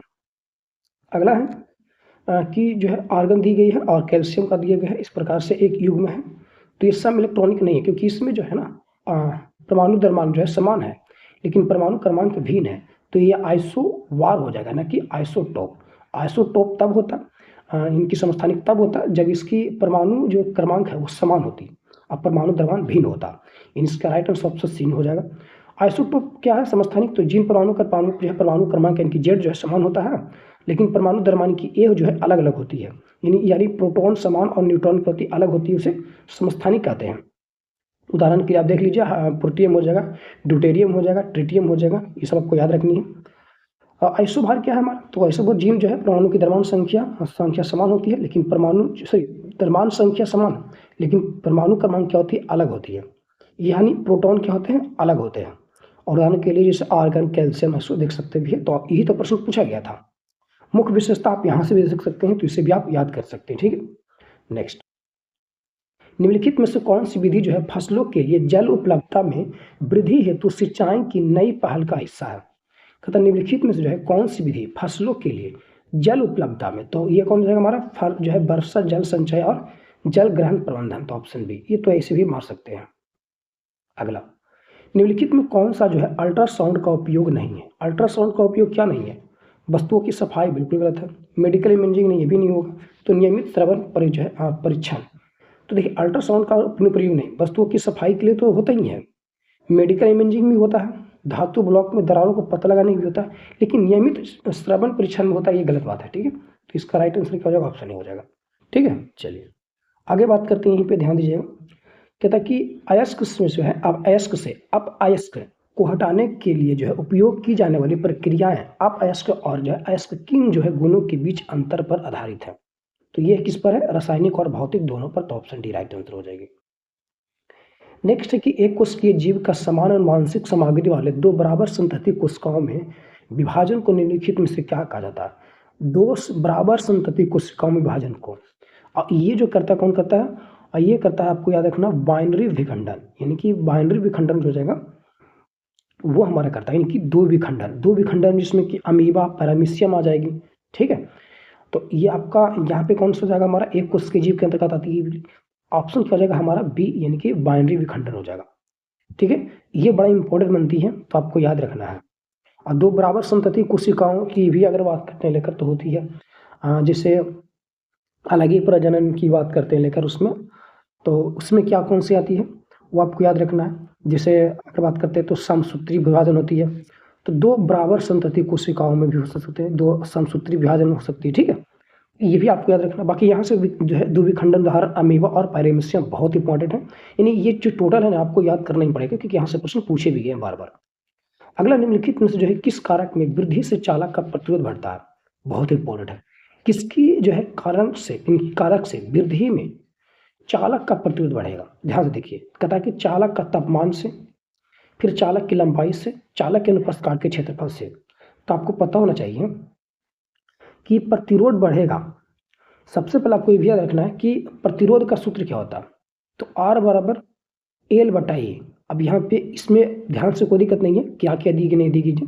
अब ये जो R क्या है प्रतिरोध है, P जो प्रकार की रो जो दी गई है विशिष्ट प्रतिरोध है, और L जो क्या हमारा लंबाई है, A क्या है अनुप्रस्थ काट का क्षेत्रफल है। और यहाँ पे कहा गया कि लंबाई विशिष्ट प्रतिरोध, यहाँ बोल सकते हैं तापमान बढ़ने से जो है चालक का प्रतिरोध बढ़ता है। इनकी लंबाई विशिष्ट प्रतिरोध या फिर तापमान बढ़ेगा तो चालक का प्रतिरोध बढ़ेगा। अभी भी समझ में आया, कोई दिक्कत नहीं। प्रतिरोध बढ़ेगा कब, जब लंबाई बढ़ेगा प्रतिरोध बढ़ जाएगा, जब विशिष्ट प्रतिरोध बढ़ेगा प्रतिरोध बढ़ जाएगा। ठीक है, या बोल सकते हैं कि पदार्थ बदलने या तापमान बढ़ने से भी धातु में जो है बढ़ता है। या बोल सकते हैं तापमान बढ़ने से क्या हो जाता है, तापमान बढ़ने से भी जो है ये प्रतिरोध बढ़ जाएगा। अब प्रतिरोध घटेगा कब, जब क्षेत्रफल बढ़ेगा। अब नहीं समझ में आया, कोई दिक्कत नहीं, यहाँ से समझिएगा। ये फॉर्मूला इतना ही आप याद रखिए, R बराबर L बटा A। ठीक है, अभी L जो लंबाई है, L को अगर हम बढ़ाते हैं लंबाई को तो प्रतिरोध बढ़ जाएगा। ठीक है, अगर लंबाई को हम घटा देते हैं तो प्रतिरोध जो है घट जाएगा। ठीक है, अगर हम क्षेत्रफल को बढ़ा देते हैं तो यहाँ से प्रतिरोध हमारा क्या हो जाएगा, घट जाएगा।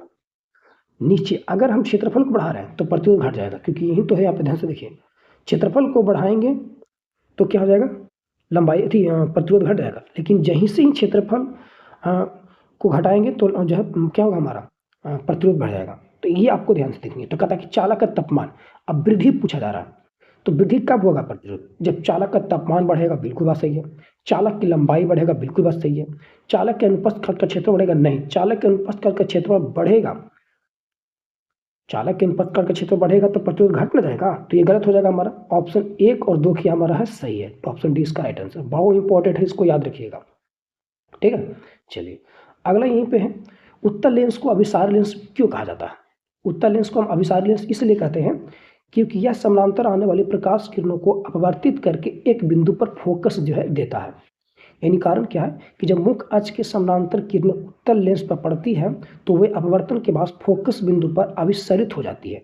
यानी कि चूंकि उत्तल लेंस जो है प्रकाश किरणों को एक बिंदु पर एकत्रित यानी कि अभिसारित करता है, इसीलिए हम कह सकते हैं कि इसे जो है अभिसारी लेंस कहा जाता है। या फिर आप यहाँ पे फिगर में भी देख सकते हैं कि सभी जो किरणें एक जगह क्या है, फोकस पर क्या कर रही है, अनंत से आने वाली किरणें जो है एक फोकस पर अभिसरित कर रही है, इनकी एक बिंदु पर, ठीक है, अभिसरित कर रही है, एकत्रित कर रही है, इसीलिए हम इसे अभिसारी लेंस कहते हैं। तो इसका राइट आंसर क्या हो जाएगा, यह समांतर किरणों को जो है एक बिंदु पर क्या करती है, केंद्रित करती है। तो ऑप्शन 20 का राइट आंसर, ठीक है। चलिए अगला यहीं पड़ी है, निम्नलिखित में से कौन सा जो है वंशागति के संबंध में मेंडल के निष्कर्षण को सही रूप से दर्शाता है। यानी वंशागति के संबंध में जो है मेंडल का सही इसमें क्या है, तो कहता है कि ग्रोगर जो और मेंडल ने वंशागति के जो है 3 प्रमुख नियम दिए थे, जिन्हें मेंडल का नियम कहते हैं। पहला है प्रभुता का नियम। तो प्रभुता का नियम क्या कहता है कि जब 2 विपरीत लक्षण एक साथ उपस्थित हो या फिर तो उनमें से एक लक्षण व्यक्त होता है और दूसरा क्या होता है, छिपा रहता है। उदाहरण के लिए जैसे कि मटर के पौधे जो है लंबा टी और लक्षण जो है बौने पौधे टी पर क्या करेगा, प्रभुत्व रखता है। अगला है पृथक्करण का नियम। प्रत्येक लक्षण के लिए 2 कारक जो होते हैं और युग्मक बनाते समय जो है ये कारक एक दूसरे के क्या होते हैं, अलग अलग हो जाते हैं। और प्रत्येक युग्मक जो है केवल एक ही कारक जो है जाता है। अगला है स्वतंत्र वर्गीकरण का नियम। या विभिन्न जो है लक्षणों के वंशा जो है कारक एक दूसरे को स्वतंत्र रूप से अलग होते हैं। एक जो है लक्षण का वंशागुणित होना दूसरे लक्षण पर निर्भर नहीं करता है, यदि वे अलग जो है अलग गुणसूत्रों पर हो।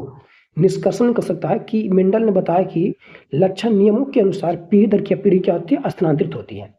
अब यहाँ कहता है प्रत्येक जो है विशेषक एक गुणसूत्र द्वारा नियंत्रित होता है, नहीं, प्रत्येक विशेषक को 2 कारक द्वारा नियंत्रित होता है, ठीक है। प्रत्येक विशेषक को जो है 2 कारकों द्वारा, यहाँ पे देखिए नहीं तो दिया गया, पृथक्करण के जो नियम बताया गया कि प्रत्येक लक्षण के लिए 2 कारकों होते हैं और 2 कारक यहाँ प्रत्येक जो है विशेषकों को 2 कारक नियंत्रित करते, बात बिल्कुल सही है। फिर प्रत्येक विशेषक कारक एक नियंत्रण नहीं हो जाएगा, 3 को भी नहीं करता है, तो ऑप्शन क्या हो जाएगा हमारा 20 का राइट आंसर हो जाएगा। तो जितने भी बताया ना डिटेल्स में वो आपको याद करना ही है, बड़ा इंपॉर्टेंट है। फिर कहता है निम्नलिखित में जो है कौन सा रासायनिक ऊर्जा के ऊष्मा ऊर्जा में रूपांतर का सर्वोत्तम उदाहरण है। तो रासायनिक ऊर्जा को ऊष्मा ऊर्जा में, अब रासायनिक ऊर्जा को ऊष्मा ऊर्जा में कौन बदलेगा, लकड़ी का जलना क्या है, रासायनिक ऊर्जा से ऊष्मीय ऊर्जा में बदलता है, ऑप्शन इसका राइट आंसर है। बैटरी का जो बल्ब जलाता है ये क्या करता है, ये रासायनिक ऊर्जा से ऊष्मीय ऊर्जा में देता है।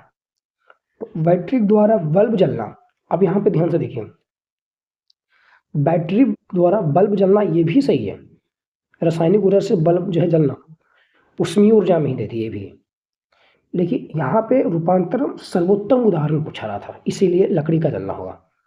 फिर विद्युत से चलने वाली मोटर तो नहीं होगा, सौर को भोजन गर्म करना ये भी नहीं होगा। अब इससे प्रमुख ऊर्जा रूपांतर जैसे कि विद्युतीय ऊर्जा सूक्ष्मीय ऊर्जा में जो है, जिसमें कि अगर बात करते हैं लेकर तो हीटर इस्त्री जो है ना, ये विद्युतीय ऊर्जा से ऊष्मीय ऊर्जा में जाता है। विद्युत ऊर्जा से प्रकाश ऊर्जा में बल्ब जाएगा, ठीक है। लेकिन यहाँ बैटरी द्वारा बल्ब जलाना ये भी हो सकता है रासायनिक ऊर्जा, याद रखिएगा इसको। विद्युतीय ऊर्जा से यांत्रिक ऊर्जा में जैसे कि पंखा मोटर हो जाएगा, रासायनिक ऊर्जा से विद्युत ऊर्जा में जैसे कि बैटरी हो जाएगी, ठीक है। तो बैटरी यहाँ है ना, रासायनिक ऊर्जा से विद्युत ऊर्जा में। अच्छा यहाँ पे देखिए बैटरी द्वारा बल्ब जलना था, यहाँ बैटरी से बात कर रही है। फिर आगे बात करते हैं रासायनिक ऊर्जा से ऊष्मीय ऊर्जा में, ये कौन हो जाएगा, ईंधन का जलना हो जाएगा हमारा। फिर स्थितीय ऊर्जा जैसे जो है गतिज ऊर्जा में कौन हो जाएगा हमारा, ऊंचाई से गिरती हुई वस्तु हो जाएगा। सौर ऊर्जा से रासायनिक ऊर्जा में हो जाएगा हमारा प्रकाश संश्लेषण। फिर यही बात करते हैं लेकर, तो ये पूछा जाता है प्रश्न, याद रखिएगा, ठीक है। यांत्रिक ऊर्जा से विद्युतीय ऊर्जा में जैसे जनरेटर हो जाएगा, ठीक है। तो ये सब आपको याद रखनी है। अगला है सांद्र सल्फ्यूरिक अम्ल को निर्जलीकरण कारक जो है माना जाता है क्योंकि यह निम्नलिखित में से जल को हटाता है, यानी कि जो है सल्फ्यूरिक का सांद्र रूप बहुत अधिक जल आकर्षित होता है, कारण जल को सोखने की क्षमता रखता है, यानी कि सांद्र जो है H2SO4 पदार्थों से पानी जो है इनकी H2O को खींच लेता है। निर्जलीकरण प्रक्रिया होती है, जैसे कि यह जो है कई यौगिक से H और OH को हटाकर जो है पानी के रूप में निकाल देती है। उदाहरण के लिए से चीनी C12H11 पर जो है सांद्र H2SO4 आगे डालते हैं तो वह जो है उससे पानी निकाल देता है और कार्बन जो है उससे काला कार्बन बच जाता है। इनकी जब हम C2H12O11 से जब सांद्र सल्फ्यूरिक अम्ल से जो है मतलब की उपस्थिति में करते हैं तो ये क्या करता है ना कि ये जो है H2O का किया कि नहीं, यहाँ पर H2O का पानी निकाल देता है और काला कार्बन जो है बच जाता है, ये भी बच गया। तो पूछा था कि सांद्र सल्फ्यूरिक अम्ल को निर्जलीकरण जो है कारक माना जाता है क्योंकि यह निम्नलिखित में से जो है किससे जल को हटाता है। तो जल से किसको हटा रहा, ग्लूकोज से हटा रहा। यहाँ पे किसकी उपस्थिति की जा रही है, चीनी यानी कि ग्लूकोज की, तो ऑप्शन बी राइट है। अमोनियम गैस का थोड़ी यहाँ पे हो रही है, प्रोपेन का भी नहीं हो रहा, सोडियम हाइड्रोक्साइड का भी नहीं हो रहा, किसकी उपस्थिति में, H2SO4 की उपस्थिति में ग्लूकोज से की जा रही है, जल को जो है हटाया जा रहा। तो आप कर सकते हैं इसका राइट आंसर क्या जाएगा, ऑप्शन बी हो जाएगा। तो ये सब आपको याद रखनी है। अगला है कि किसी जीव में जो कोशिका भित्ति का स्थान क्या होता है, कोशिका भित्ति का स्थान क्या होगा किसी जीव में। तो कोशिका भित्ति के स्थान जो होती है ना, वो कह सकते हैं कि कोशिका भित्ति का स्थान कोश की झिल्ली के बाहर होता है और यह मुख्यतः पौधे और कवकों तथा जीवाणुओं में जो है पाई जाती है। तो कहता है किसी पादप कोशिकाओं में प्लाज्मा झिल्ली की ठीक बाहर होती है, यानी कोशिका झिल्ली की क्या होती है, बाहर होती है, इनकी प्लाज्मा झिल्ली क्या होती है, बाहर होती है। तो ऑप्शन डी इसका राइट आंसर। ठीक है, बाकी सब के सब क्या है ठीक अंदर होता है, तो बिल्कुल रूप से क्या हो जाएगा, हमारा गलती हो जाएगा। ठीक है, तो ये आपको याद रखना। साथ ही साथ ये जो है पौधा, कवक, जीवाणु ये सभी में पाई जाती है। कोशिका भित्ति पौधा, कवक और जीवाणु सभी में पाई जाती है, तो ये आपको याद रखनी है। आगे ही बात करते हैं लेकर, तो कहता है एक भारी लकड़ी के गुटके को किसी खुरदरे फर्श पर धकेला जाता है तो लगाया गया बल धीरे धीरे बढ़ाया जाता है। तो पहले तो ब्लॉक हिलती नहीं है, फिर एक निश्चित बल पर ब्लॉक फिसलना शुरू कर देता है। अंततः जब ब्लॉक फिसल रहा होता है तो वह स्थिर वेग से चलता है। निम्नलिखित में से कौन सा कथन इस चरणों में जो है चरणों में बल की स्थिति का सही वर्णन करता है। तो बल की स्थिति का सही वर्णन करता है असंतुलित चरण, उसके बाद असंतुलित चरण, उसके बाद संतुलित। तो ऑप्शन क्या जाएगा हमारा यहाँ पे सी का राइट आंसर हो जाएगा। ये नॉर्मल सी बात है। ठीक है, आगे बात करते हैं। तो अगला है कि जंतुओं को संयोजक ऊतक में वसा कोशिकीय लोब्यूलस में जो है उपस्थित होता है, जो कि किसका विभाजन द्वारा पृथक होता है। तो ये कैलोजन और इलास्टिन तंतु के जो है विभाजन द्वारा पृथक होती है। तो ऑप्शन डी इसका क्या हो जाएगा, राइट आंसर हो जाएगा।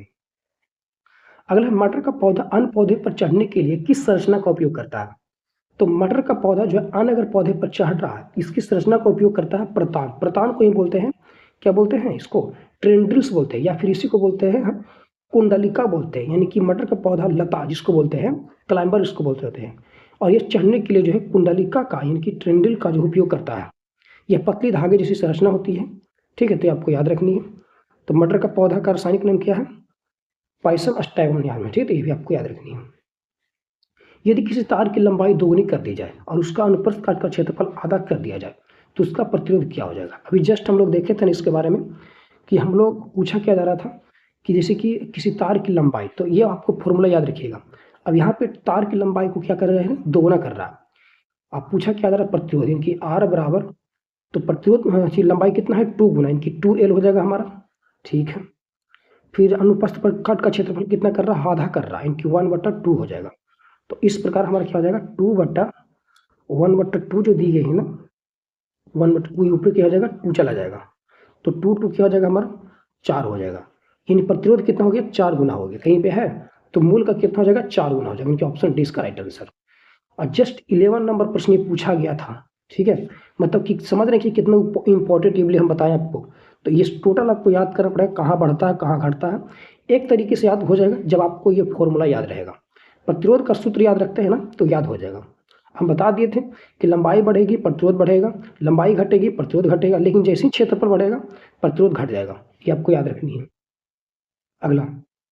अगला है यहाँ पे धातुओं का जो है संक्षारण एक ऐसी प्रक्रिया है जिसमें, तो धातुओं का संक्षारण एक ऐसी प्रक्रिया जिसमें क्या होती है, तो धातुओं परआवर्णीय जो है कारकों के साथ अभिक्रिया करके ऑक्साइड, सल्फाइड या कार्बोनेट में जो है रूप में रूपांतरित होते हैं। ऑप्शन ए इसका राइट आंसर हो जाएगा। अब संक्षारण की प्रक्रिया कैसे होती है हम दे दिए हैं। हवा और नमी के संपर्क आने के कारण होती है। ऑक्सीकरण क्या होती है, धातु जो है धातु ऑक्सीजन से क्रिया करके ऑक्साइड बनाती है। धीरे धीरे धातु कमजोर हो जाती है। उदाहरण जैसे लोहे का जंग लगना, ठीक है, आप यहाँ पे देख भी सकते हैं, फॉर्मूला भी याद रख सकते हैं, ये भी इंपॉर्टेंट हो जाएगा, ठीक है। तो ये आपको ध्यान देनी है।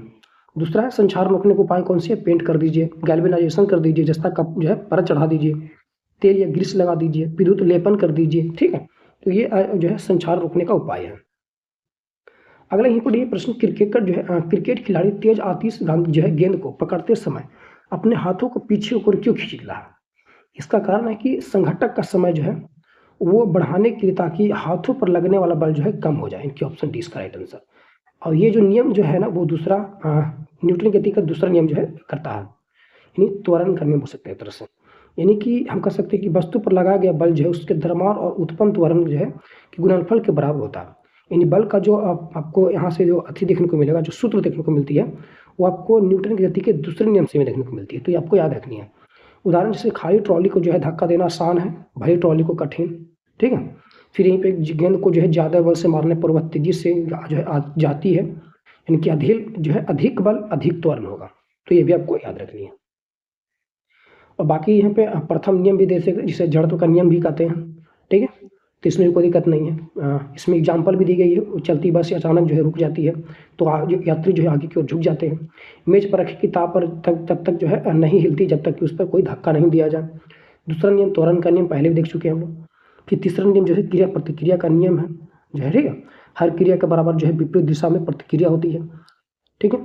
और इसमें आपको याद रखना कि अभी जस्ट प्रश्न पूछा गया था कि जो तृतीय नियम जो उपयोग करता है ना, वो दो जो है अलग अलग वस्तुओं पर जो है समान जो है बल का उपयोग करती है ना, कि एक ही वस्तुओं के जो है एक ही वस्तुओं पर जो है बल उपयोग करती है, नहीं, दो अलग अलग वस्तुओं पर जो है समान बल जो है का उपयोग करती है, लगती है बोल सकते हैं, दो अलग अलग वस्तुओं पर, न कि एक ही वस्तुओं पर, ठीक है। तो आप याद रखिएगा। बाकी वस्तु जो है बंदूक चलाने में से पीछे या झटका लगता है, तैराकी पानी को जो है धकेलता है तो वो आगे बढ़ता है, ठीक। रॉकेट जो चलती है ना, वो भी आपको याद रखना है कि न्यूटन के तीसरे जो है नियम का उपयोग करता है। तो ये सभी आपको एग्जाम्पल याद रखनी है। अगला ये पढ़िए, एक पौधे को उखाड़कर धूप में छोड़ दिया गया, कुछ घंटों बाद पौधा मुरझाया हुआ है और कमजोर दिख रहा है, इसका सबसे संभावित कारण क्या हो सकते हैं? तब कह सकते हैं इसका संभावित जो कारण हो सकता है वो जाइलम के माध्यम से जल जो है चालन अवरुद्ध हो गया। इनके ऑप्शन बी इसका राइट आंसर। तो जाइलम क्या करता है? जल का जो है परिवहन करता है। अब यहाँ पे जल का चालन अवरुद्ध हो गया है तो यहाँ पे क्या हो जाएगा, हमारा मुरझा जाएगा। इनके ऑप्शन बी इसका राइट आंसर। अगला ये पढ़िए, कार्बन वह विशिष्ट लक्षण क्या है जिसके अधिक संख्या में कार्बन यौगिक के निर्माण का कारण होता है? तो कहता ही है, ध्यान से देखिए, कार्बन का विशिष्ट लक्षण जो है ना वो चतुसंयोजक होता है, इन टेट्रावैलेंसी होता है। कार्बन की संयोजकता जो होती है 4 होती है, यह एक 4 जो है सहसंयोजक बंध बनाता है, ठीक है। श्रृंखला क्या होती है इसकी? तो कार्बन अपने ही जो है परमाणु के साथ लंबी श्रृंखला जो है वो क्या करती है, बनाती है। इसी कारण इसे लाखों कार्बनिक यौगिक कहते हैं। यह बहुरूपता होती है, इन कार्बन के विभिन्न रूप जो है पाए जाते हैं, जैसे हीरा, ग्रेफाइट, फ्लोरीन, ये सभी आपको याद रखना है। यही बात करते हैं तो कार्बन जो है सहसंयोजक बंध बनाता है। कार्बन मुख्यतः सहसंयोजक बंध बनाता है जिसमें यौगिक क्या होते हैं, स्थिर होते हैं। अब यहीं पे जहाँ परमाणु इलेक्ट्रॉन की साझेदारी होती है वहाँ सहसंयोजक बंध बनता है, जैसे H2, O2, N2, CH जो है L हो जाएगा, CH4 हो जाएगा, सॉरी CH नहीं CH4 हो जाएगा। ये सभी सहसंयोजक यौगिक का जो है उदाहरण है, तो ये भी आपको याद रखनी है। बाकी हमने देखा था केवल श्रृंखला नहीं बल्कि चतुसंयोजक के साथ साथ श्रृंखला दोनों होगा। इन्हें ऑप्शन 20 का राइट आंसर हो जाएगा।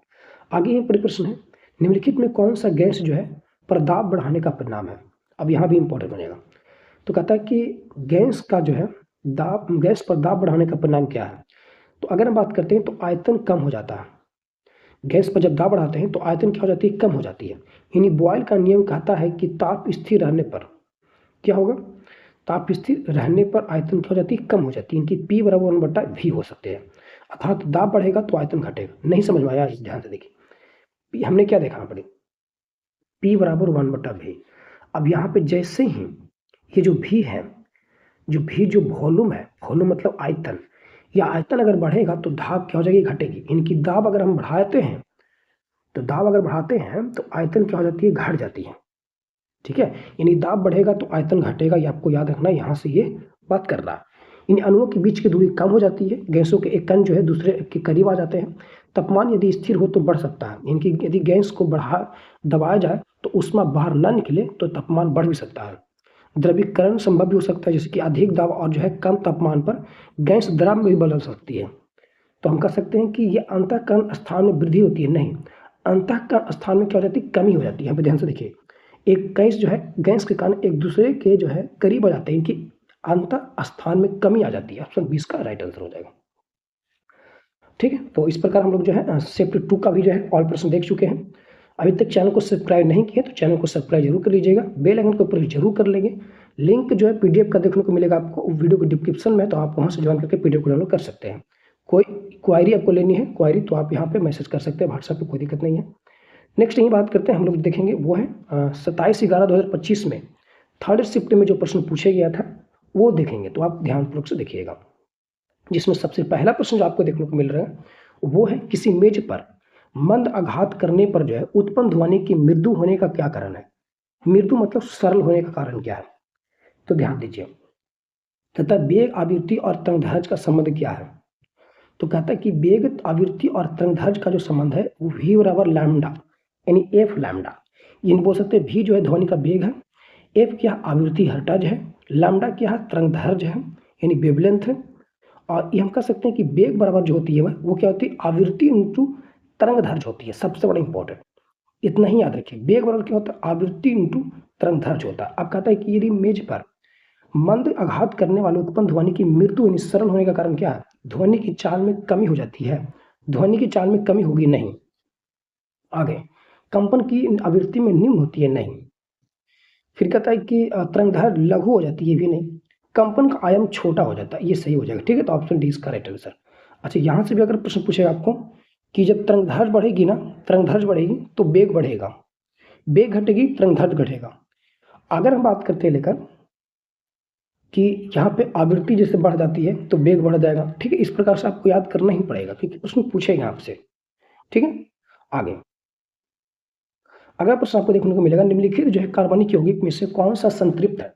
अब संतृप्त कार्बन में से कौन सा है, तो आपको पता होना चाहिए कि संतृप्त कार्बनिक यौगिक जो है सैचुरेटेड जो कंपाउंड्स होते हैं, जिन यौगिक में कार्बन परमाणु जो है कार्बन के बीच केवल एक बंधन होता है, संतृप्त कार्बन कहलाता है। अब जैसे कार्बन सभी एकल बंध हो जाएगा। ठीक है, इसका सूत्र क्या होता है, CN2N+2 होता है। उदाहरण जैसे मीथेन, इथेन, प्रोपेन हो जाएगा। ठीक है, इसे एल्केन भी कहते हैं। अच्छा, असंतृप्त कार्बनिक यौगिक क्या है, तो ये कार्बन कार्बन के जो है द्विबंध बनाते हैं, यानी कि द्विबंध और त्रिबंध दोनों बनाते हैं। द्विबंध वाले में जैसे अगर बात करते हैं तो इसे एल्कीन बोलते हैं। समान सूत्र CN2N होता है। उदाहरण के लिए एथेन, मीथेन जो है प्रोपेन हो जाएगा, प्रोपीन हो जाएगा। अच्छा, त्रिबंध वाले एल्काइन जिसको बोलते हैं, समान सूत्र CnH2n-2 होता है। उदाहरण के लिए इथाइन हो जाएगा। अब जैसे पूछा था कि कार्बनिक यौगिक में संतृप्त है, तो संतृप्त की बात करते हैं तो 2 ब्रोमो प्रोपीन होगा, कभी प्रोपीन ये तो आ गया, असंतृप्त में आ जाएगा ना, एल्कीन वाला में आ जाएगा, नहीं। फिर प्रोपीन एल्कीन वाला आ गया, ये बोली प्रोपाइन ये त्रिबंध वाला आ गया, प्रोपेन ये सही है। तो ऑप्शन क्या हो जाएगा हमारा, ये जो है संतृप्त में आ जाएगा, तो ऑप्शन इसका राइट आंसर हो जाएगा।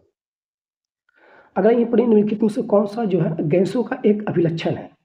गैसों का अभिलक्षण निश्चित आकार और आयतन होता है। देखिए गैस क्या कहता है, ये जो हमारा गैस है ये कहता है कि अनिश्चित आकार होता है और अनिश्चित आयतन होता है, यानी कि निश्चित आकार होता है नहीं, संपीड़ित लेकिन द्रव नहीं है, गलत है। कोई निश्चित आकार नहीं होता, कोई निश्चित आकार नहीं होता, बात सही है, लेकिन आयतन निश्चित होता है, ये गलत है। फिर कहता है कोई निश्चित आकार, कोई अनिश्चित जो है निश्चित आयतन नहीं होता, ऑप्शन डी इसका राइट आंसर है। बाकी आपको जो भी याद रखना याद कर लीजिएगा। ठीक है, नेक्स्ट, निम्नलिखित में जो है किस कोशिका अंगक में ATP जनरेटिंग जो है रासायनिक अभिक्रिया में हेतु प्राप्त यानी प्राप्तीय जो है पृष्ठीय क्षेत्रफल होता है, तो वो किस में होता है, ATP जनरेटिंग में जो है वो होती है सूत्रकणिका यानी कि माइटोकॉन्ड्रिया में। माइटोकॉन्ड्रिया के जो खोज करने वाले थे वो रिचर्ड अल्टमैन थे, 1890 ईस्वी में किए थे, याद रखिएगा।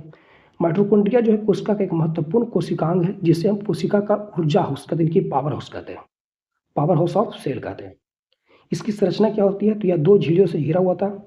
बाहरी झिल्ली चिकनी होती है, अंदरूनी झिल्ली मूडी होती है, जिन्हें हम क्रिस्टे कहते हैं, और अंदर का द्रव भरा होता है जिसे हम मैट्रिक्स कहते हैं, याद रखिएगा। सभी विशेष तथ्य क्या है, माइटोकॉन्ड्रिया में अपना DNA और राइबोसोम होता है, ये इंपॉर्टेंट बन जाएगा। माइटोकॉन्ड्रिया में जो है खुद का DNA और राइबोसोम होता है।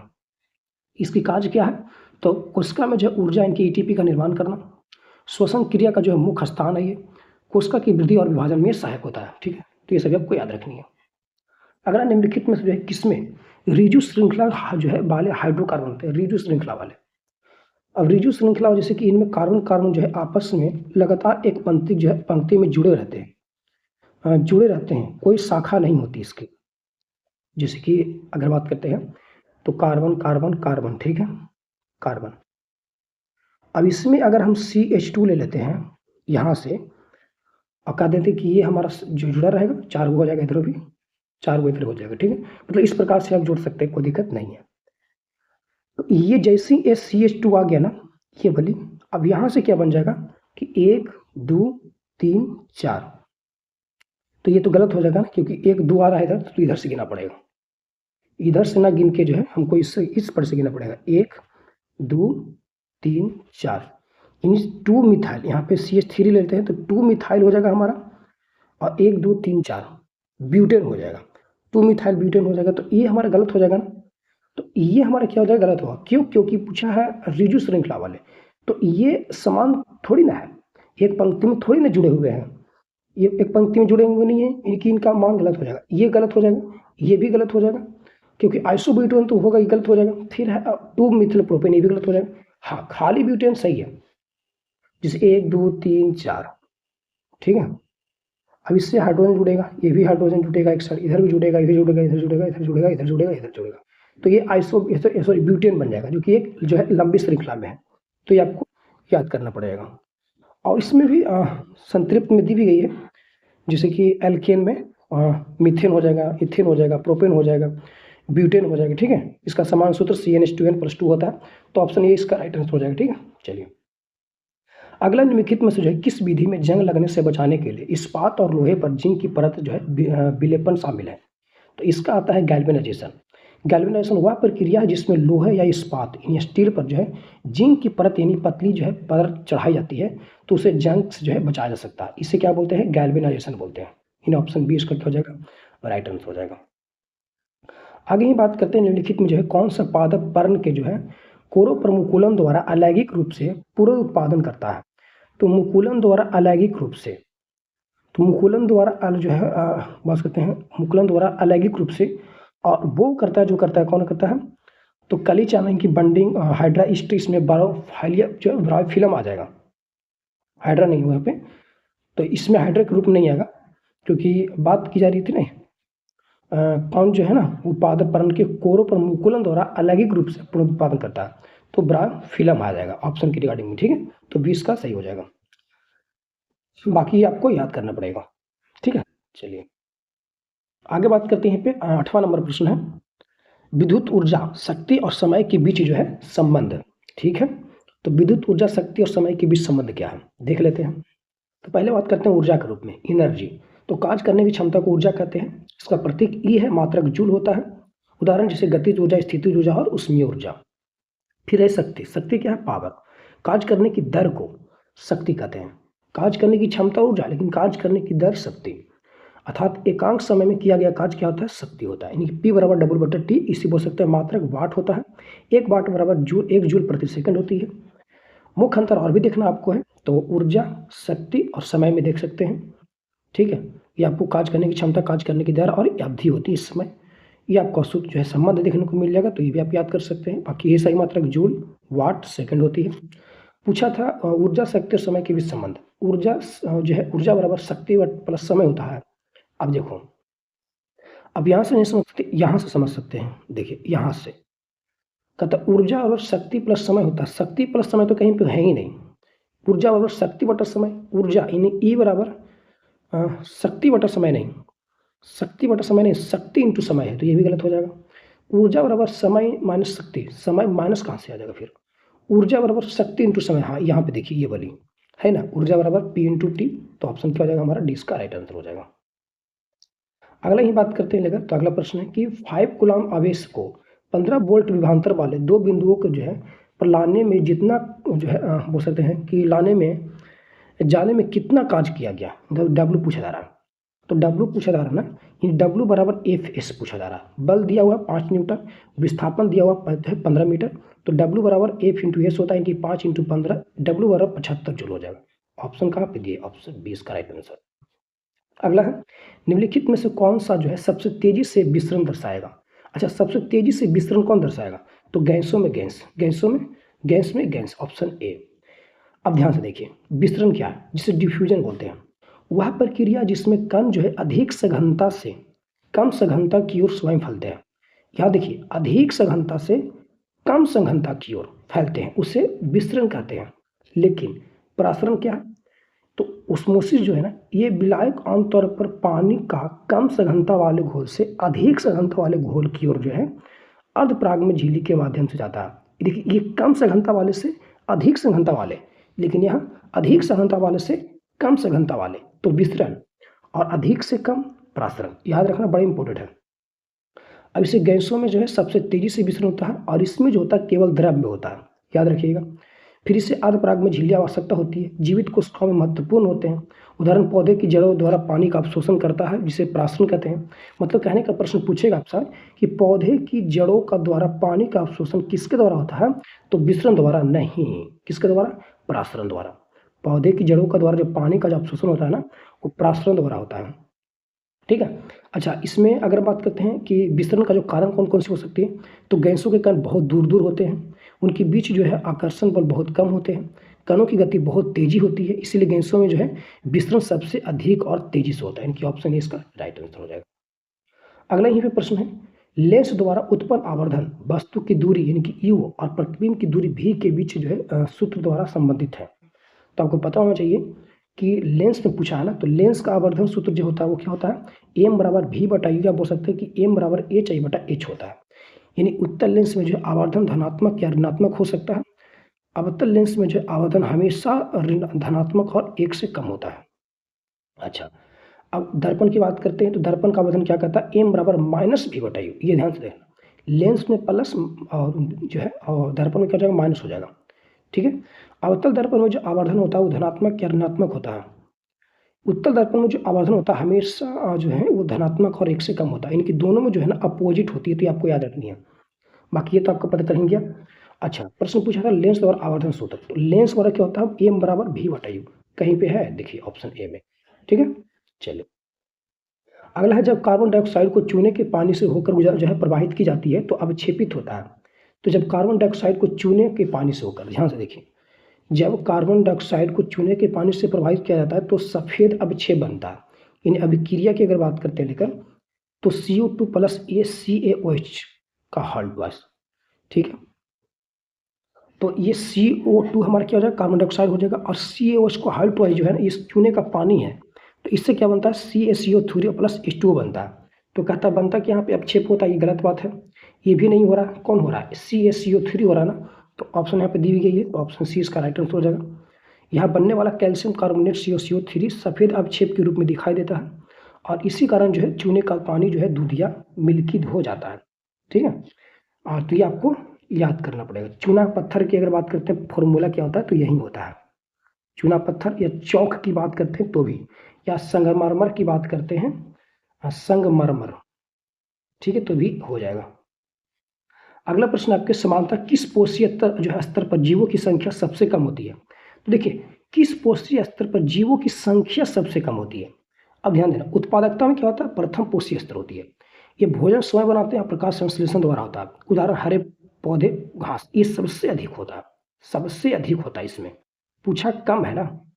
फिर है द्वितीय पोषक स्तर, जिसमें प्राथमिक भोक्ता में द्वितीय पोषीय स्तर है, तो यही बात करते हैं, ये शाकाहारी होते हैं, जैसे हिरण, खरगोश हो गया। तृतीय जो है बोल सकते हैं द्वितीय उपभोक्ता, ये प्राथमिक उपभोक्ता था, अब द्वितीय उपभोक्ता तृतीय पोषीय स्तर के रूप में आते हैं, ये मांसाहारी होते हैं, जैसे मेढक, सांप हो गया। तृतीय उपभोक्ता जिसमें चतुर्थीय पोषीय स्तर आते हैं, ये सिर्फ शाकाहारी जो है शाकाहारी होते हैं, जिसमें शेर, बाज हो गया। उदाहरण के अगर बात करते हैं शाक श्रृंखला, खाद्य श्रृंखला क्या है? तो घास, हिरण, शेर, ये प्रश्न पूछा जाता है, याद रखिएगा, खाद्य श्रृंखला। अच्छा, पूछा था किस पोषीय स्तर पर जीवों की संख्या सबसे कम होती है? ये कौन सी है? तृतीय पोषीय स्तर पर। तृतीय पोषीय स्तर यहाँ पे कौन सी है? तृतीय उपभोक्ता वाला, तृतीय सॉरी कौन सा? चतुर्थीय पोषीय स्तर पर, तृतीय नहीं, चतुर्थी पोषीय स्तर। अब चतुर्थी पोषीय स्तर इसमें नहीं दिया, तो क्या दिया? तृतीय उपभोक्ता दिया है, तो ऑप्शन डी इसका क्या हो जाएगा? Right answer. यानी शेर, बाज वाला सबसे क्या होती है? कम संख्या में होती है, तो ये आपको याद रखनी है। और सबसे अधिक कौन सा हो जाएगा? उपभोक्ता हो जाएगा, जो कि आपको ये हरे पौधे, घास देखने को मिलेगी। आगे बात करते हैं एम kg द्रव्यमान का एक पिंड की जो है किसी पृथ्वी की सतह से h m की ऊंचाई पर रखा गया तो इस पिंड की स्थिति ऊर्जा क्या होगी। स्थिति ऊर्जा क्या कहा था, पोटेंशियल एनर्जी। किसी वस्तु में उसकी स्थिति या अवस्था के कारण संचित ऊर्जा को स्थिति ऊर्जा कहते हैं कि P बराबर क्या होता है, पोटेंशियल एनर्जी बराबर mgh होता है। तो डायरेक्ट इसका आंसर क्या हो जाएगा, mgh हो जाएगा। कोई दिक्कत इसमें है ही नहीं क्योंकि स्थिति ऊर्जा था mgh हो जाएगा। बाकी आपको उदाहरण देखने को मिलेगा, ऊंचाई पर रखा हुआ पत्थर, खींचा हुआ स्प्रिंग, बांध में संचित ऊर्जा, ये सभी जो आपको स्थिति ऊर्जा का उदाहरण है, तो आपको याद रखेंगे। ठीक है। अगला प्रश्न है कि एक उत्तल दर्पण के ध्रुव और वक्ता केंद्र के बीच की दूरी जो है 40 सेंटीमीटर है प्लस में, तो इस दर्पण के ध्रुव और फोकस के बीच की दूरी क्या होगी। कुछ भी नहीं है, ध्यान से देखिए क्या दिया हुआ है, यानी त्रिज्या दिया हुआ आपका, वक्ता त्रिज्या के बीच की दूरी कितनी है 40 सेंटीमीटर, इनकी त्रिज्या कितना है 40 सेंटीमीटर है। तो दर्पण के लिए आपको पता होना चाहिए कि ए बराबर क्या होता है r/2 होता है, यानी ए बराबर क्या हो जाएगा हमारा 40/2 हो जाएगा, और एफ बराबर जो फोकस दूरी हो जाएगी वो 20 सेंटीमीटर। यानी उत्तल दर्पण फोकस दूरी धनात्मक होती है क्योंकि फोकस जो है दर्पण के पीछे होता है, इसीलिए कह सकते हैं कि ऑप्शन डी इसका राइट है। क्या हुआ, उत्तल दर्पण में फोकस दूरी धनात्मक होती है क्योंकि फोकस दर्पण के पीछे होता है, पूछा था उत्तल दर्पण में, इसीलिए ऑप्शन डी इसका राइट आंसर। अगला ये प्रश्न है, एकल जो है फसल खेती की तुलना में अंतराश्रय जो है किस प्रकार लाभदायक है। तो ये पोषक तत्वों का कुशलता पूर्वक उपयोग करता है और रोगों के प्रसार को क्या करता है, रोकता है। ऑप्शन सी इसका राइट आंसर हो जाएगा। अगर निम्नलिखित में से कौन सा प्रेक्षण जो है सर्वोत्तम रूप से इसकी व्याख्या करता है कि द्रवों का आयतन निश्चित होता है लेकिन उनकी आकृति निश्चित नहीं होता। तो ये तो कहने वाली बात है नहीं, जल अपनी मात्रा की जो है आकृति को ग्रहण कर लेता है लेकिन इसका आयतन वहीं बना रहता है। तो ऑप्शन ए इसका क्या हो जाएगा, राइट आंसर हो जाएगा। अगला है, चंद्रमा पर किसी पिंड का जो है भार पृथ्वी की अपेक्षा कम होती है। अपेक्षा कम क्यों होती है, चंद्रमा पर अगर किसी पिंड की अगर भार की बात करते हैं तो पृथ्वी की जो अपेक्षा होती है वो कम हो जाती है। आखिर इसका कारण है कि जब कोई वस्तु स्वतंत्र रूप से गिरती है तो उसमें जो है त्वरण उत्पन्न होता है, वहीं जो है गुरुत्वीय त्वरण कहलाता है। अर्थात वस्तु का वेग हर सेकंड में जो है 9.8 मीटर प्रति सेकंड से बढ़ता है। इसका सूत्र होता है g बराबर जी, मतलब छोटी जो है g बराबर गुरुत्वीय त्वरण g m/r², जहाँ गुरुत्वीय नियतांक हमारा g हो जाएगा, पृथ्वी की द्रव्यमान m हो जाएगी, पृथ्वी की त्रिज्या r हो जाएगी। विशेषता यह है कि इसका मान ऊंचाई बढ़ने पर घटता है, मतलब जितना ऊंचाई बढ़ेगी वो जो है गुरुत्वीय त्वरण का मान क्या हो जाएगा, घट जाएगा। भूमध्य रेखा पर जो है जी का मान थोड़ा कम होता है, यानी भूमध्य रेखा जो है ना, भूमध्य रेखा ये वाली, इस पर जो है जी का मान थोड़ा कम होती है, लेकिन जैसे ही ये ध्रुव की ओर जाती है गुरुत्वीय त्वरण का मान जो है बढ़ जाती है। तो ये आपको याद रखना, जैसे ही जो है ध्रुव के केंद्र पर आएगा तो गुरुत्वीय त्वरण का मान जो है 0 हो जाती है। और चंद्रमा पर जो है जी का मान पृथ्वी के से जो है लगभग 1/6 होती है। कितना होती है, 1/6 होती है। तो ये आपको याद रखना। तो कह रहा है कि चंद्रमा पर पिंड का द्रव्यमान घटता है, नहीं, द्रव्यमान नहीं घटता है, याद रखिए द्रव्यमान समान रहती है। चंद्रमा पर वायुमंडल नहीं है, बिल्कुल कोई गलत बात है। फिर कहता है कि चंद्रमा का द्रव्यमान जो है पृथ्वी के द्रव्यमान के बराबर है, नहीं, 1/6 होता है, तो बराबर कहाँ से आया। फिर कहता है द्रव्यमान पर जो है गुरुत्वीय त्वरण जो है गुरुत्वीय त्वरण कम होता है। ठीक है, तो ऑप्शन डी इसका क्या हो जाएगा हमारा जो है इसका राइट आंसर हो जाएगा। ठीक है, आगे ही बात करते हैं लेकर। तो कहता है निम्नलिखित में से जो है कौन सा मानव रोग यौन क्रिया के द्वारा जो है संचारित हो सकता है। यौन क्रिया यानी सेक्सुअल एक्ट के द्वारा। तो प्रमुख यौन संचारित रोग है जिसमें एड्स हो गया, जो HIV वायरस से होता है। ये शरीर को जो रोग प्रतिरोधक क्षमता को क्या करता है, कमजोर कर देता है। सिफिलिस आ जाएगा, इसमें आपको एक जीवाणु बैक्टीरिया से होने वाला रोग है जो प्राण में घाव बनता है ये। फिर गोनोरिया जो है ये जीवाणु से होने वाली रोग है और ये पेशाब के समय जो है दर्द हो सकते हैं, जलन जैसी होती है। फिर अगला हेपेटाइटिस बी, यह वायरस से होने वाले रोग है जो यौन संपर्क और संक्रमित रक्त से फैलता है, यह लीवर को प्रभावित करता है। तो ये जितने भी है ना यौन संपर्क से होने वाले रोग हैं। तो पूछा था उपवर्चित प्रत्यक्षण जो है न्यूनतम संलक्षण, ऑप्शन ए इसका राइट। कैंसर तो होगा नहीं, प्रोटीन ऊर्जा कुपोषण भी नहीं, मधुमेह भी नहीं है। ठीक है, तो ये आपको याद रखनी है। अगला प्रश्न है कि निम्नलिखित में जो है किसमें अधिक अम्लता होती है। नींबू की रस में दी गई। अब देखिए अम्लता की बात करते हैं तो पहली बात करते हैं पीएच क्या है। तो पीएच एक प्रकार की क्या है, तो पीएच का होता है पोटेंशियल ऑफ हाइड्रोजन, यानी कि यह जो है विलयन में उपस्थित हाइड्रोजन आयन की मात्रा को बताता है। यानी पीएच का मान जो है रेंज जो है वो 0 से लेकर 14 के बीच होती है। अगर पीएच का मान जो है अगर बात करें 7 से कम है तो अम्लीय, 7 है तो उदासीन, 7 से अधिक है तो क्षारीय। अच्छा, नींबू का जो रस का पीएच मान होता है वो 2 होता है, इनकी अम्लीय होती है। तो दूध की पीएच का मान की बात करते हैं तो 6.5 होता है। सिरका की बात करते हैं तो सिरका दी गई है यहाँ पे, तो ये 2.4 के आदमी में नींबू का सबसे कम होता है। तो ये 2.4 होता है। सिरका भी दी गई तो 5 के बीच का प्लस नहीं होता है, 2 पॉइंट नहीं आएगा, ये कम हो जाएगा, ज़्यादा हो जाएगा ये सिरका। जल तो पता ही होगा उदासीन की बात करते हैं तो 7 होती है, यहाँ पे दी भी गई है। साबुन का घोल होती है वो 9 से लेकर 10 के बीच होती है, जो कि क्षारीय होती है। तो सबसे कम कितना होता है, नींबू का रस होता है 2.4, इससे भी कम होता है ये, ठीक है, तो आपको याद रखनी है। अगला ही बात करते हैं तो अगला प्रश्न आपके सामने है कि HIV संचरण के संबंध में जो है निम्नलिखित में से कौन सा कथन सत्य है HIV के बारे में। तो HIV जो एरोसोल के माध्यम से संचारित हो सकता है, बिल्कुल गलत। HIV यौन जो है क्रियाओं से संचारित हो सकता है, अभी जस्ट हमने इसके बारे में देखा भी था, तो ऑप्शन जो है 20 का राइट आंसर हो जाएगा। अगला ये पढ़िए कि जब बंदूक चलाई जाती है तो गोली आगे की ओर बढ़ती है, क्योंकि बंदूक की प्रतिक्षेप प्रतिक्रिया के रूप में पीछे की ओर काज करती है। तो ऑप्शन ए इसका राइट आंसर हो जाएगा। और ये पता है आपको न्यूटन की गति का तीसरा नियम यहाँ पे लगता है। फिर अगला जो प्रश्न आपके सामने है कि एक कार जो है विरामावस्था में चलना शुरू करती है और 5 सेकंड तक जो है समान रूप से 2 मीटर प्रति सेकंड पर जो है त्वरित होती है, तो कार का अंतिम वेग क्या होगा। तो इस स्थिति में जो दिया गया आपको है वो प्रारंभिक वेग कितना है, 0 दी गई है, क्योंकि कार विरामावस्था से चलती है। फिर त्वरण क्या हमारा है, 2 मीटर प्रति सेकंड स्क्वायर है। समय क्या है, 5 सेकंड है। निकालना क्या है, अंतिम वेग यानी कि भी। तो भी बराबर क्या होता है, u प्लस AT होती है। भी क्या हो जाएगा हमारा 0 प्लस 2 इंटू 5, इनकी 2 क्या हमारा त्वरण है और टी की हमारा जो है समय है। तो यहाँ पे 2 इंटू 5 हो जाएगा, इनकी 5 दूनी 10, इनकी भी बराबर कितना हो जाएगा, 10 मीटर प्रति सेकंड हो जाएगा, ठीक है। तो ऑप्शन कहीं पे है, ऑप्शन बी में है, तो इसका राइट आंसर हो जाएगी, ठीक है। अगला है कि जो है माइटोकॉन्ड्रिया इसलिए विशेष है क्योंकि उनमें स्वयं का DNA और राइबोसोम पाए जाते हैं। इस आधार पर उसके क्या कार्य हो सकते हैं, तो वह स्वयं के जो है कुछ प्रोटीन बनाना। तो ऑप्शन सी इसका राइट आंसर। इससे पहले भी हमने देखा भी था, नहीं तो अब जाके पीछे देख लीजिएगा प्रश्न में, सेम टू ये वाली आपको देखने को मिल जाएगा, ठीक है। आगे अगला है कि ऑक्सीजन जैसे ही सूक्ष्म अणु कोशिका झिल्ली से आसानी से क्यों गुजर सकती है, लेकिन स्टार्च या प्रोटीन जैसे बड़े अणु नहीं गुजर सकते हैं, क्योंकि इसका कारण है कि कोशिका झिल्ली जो है चयनात्मक पदार्थों के लिए प्राग में होते हैं, ठीक है। तो ऑप्शन सी इसका राइट आंसर। तो कुछ ऐसे ही प्रश्न जो आपको रट्टा मार के याद करना पड़ेगा। तो इस प्रकार हमने जो है जितने भी जो है 27 तारीख 11 जो है महीना 2025 को प्रश्न पूछे गए थे 3 शिफ्ट में, उन सभी को हम लोग देख चुके हैं, ठीक है। तो आशा करता हूँ आपको ये वीडियो पसंद होगा। वीडियो कैसा लगा आपको कमेंट में जो है एक कमेंट प्यारा सा जरूर कीजिएगा कि आपको जो डिटेल के साथ जो बताया गया है, ठीक है, वो आपको कैसा लगा, कंटेंट कैसा लगा आपको, ठीक है। तो कमेंट में राय जरूर दीजिएगा और मैं आपको गारंटी देता हूँ कि इससे जो है कहीं पर डिटेल्स आपको कोई भी जो है टीचर नहीं करा देगा, ठीक है। और बहुत कम समय में हम बहुत ज़्यादा जो है प्रश्न आपको देने के प्रयास किए हैं। तो आशा करता हूँ कि आपको वीडियो पसंद होगा। तो अभी तक मेरे चैनल पर नए हो तो चैनल को सब्सक्राइब कर लीजिए और ठीक है, बेल आइकन को प्रेस जरूर कर लीजिएगा। कोई अगर बात करते हैं क्वारी लेनी है तो आपको व्हाट्सएप मैसेज कर सकते हैं, या अगर बात करते हैं PDF के लिए आपको टेलीग्राम ग्रुप ज्वाइन करना, जिसका लिंक वीडियो के डिस्क्रिप्शन में है, तो आप जो है PDF को डाउनलोड कर सकते हैं। और सारा वीडियो देखने के लिए आपको जो है इस चैनल के प्लेलिस्ट पर चले जाने हैं, वहाँ पे आपको सारा वीडियो देखने को मिल जाएगा, तो वहाँ पे देख सकते हैं। नेक्स्ट वीडियो हम लोग शुरू करेंगे वो 28 तारीख 11 महीना 2025 में जितने भी प्रश्न तीनों शिफ्ट में पूछे गए थे उन सबको देखेंगे। तो अभी के लिए हम लोग इतना ही रखते हैं, बाकी फिर मिलेंगे नए वीडियो के साथ, तब तक के लिए जय हिंद। अगर आप किसी भी जो है टीचर या किसी भी जो है पब्लिकेशन बुक का अगर आपको PDF चाहिए तो आप जो है 94 30 53 48 79 पर जो है व्हाट्सएप मैसेज कर सकते हैं, और मात्र जो है आपको एक बुक का PDF 21 रुपये में मिल जाएगा।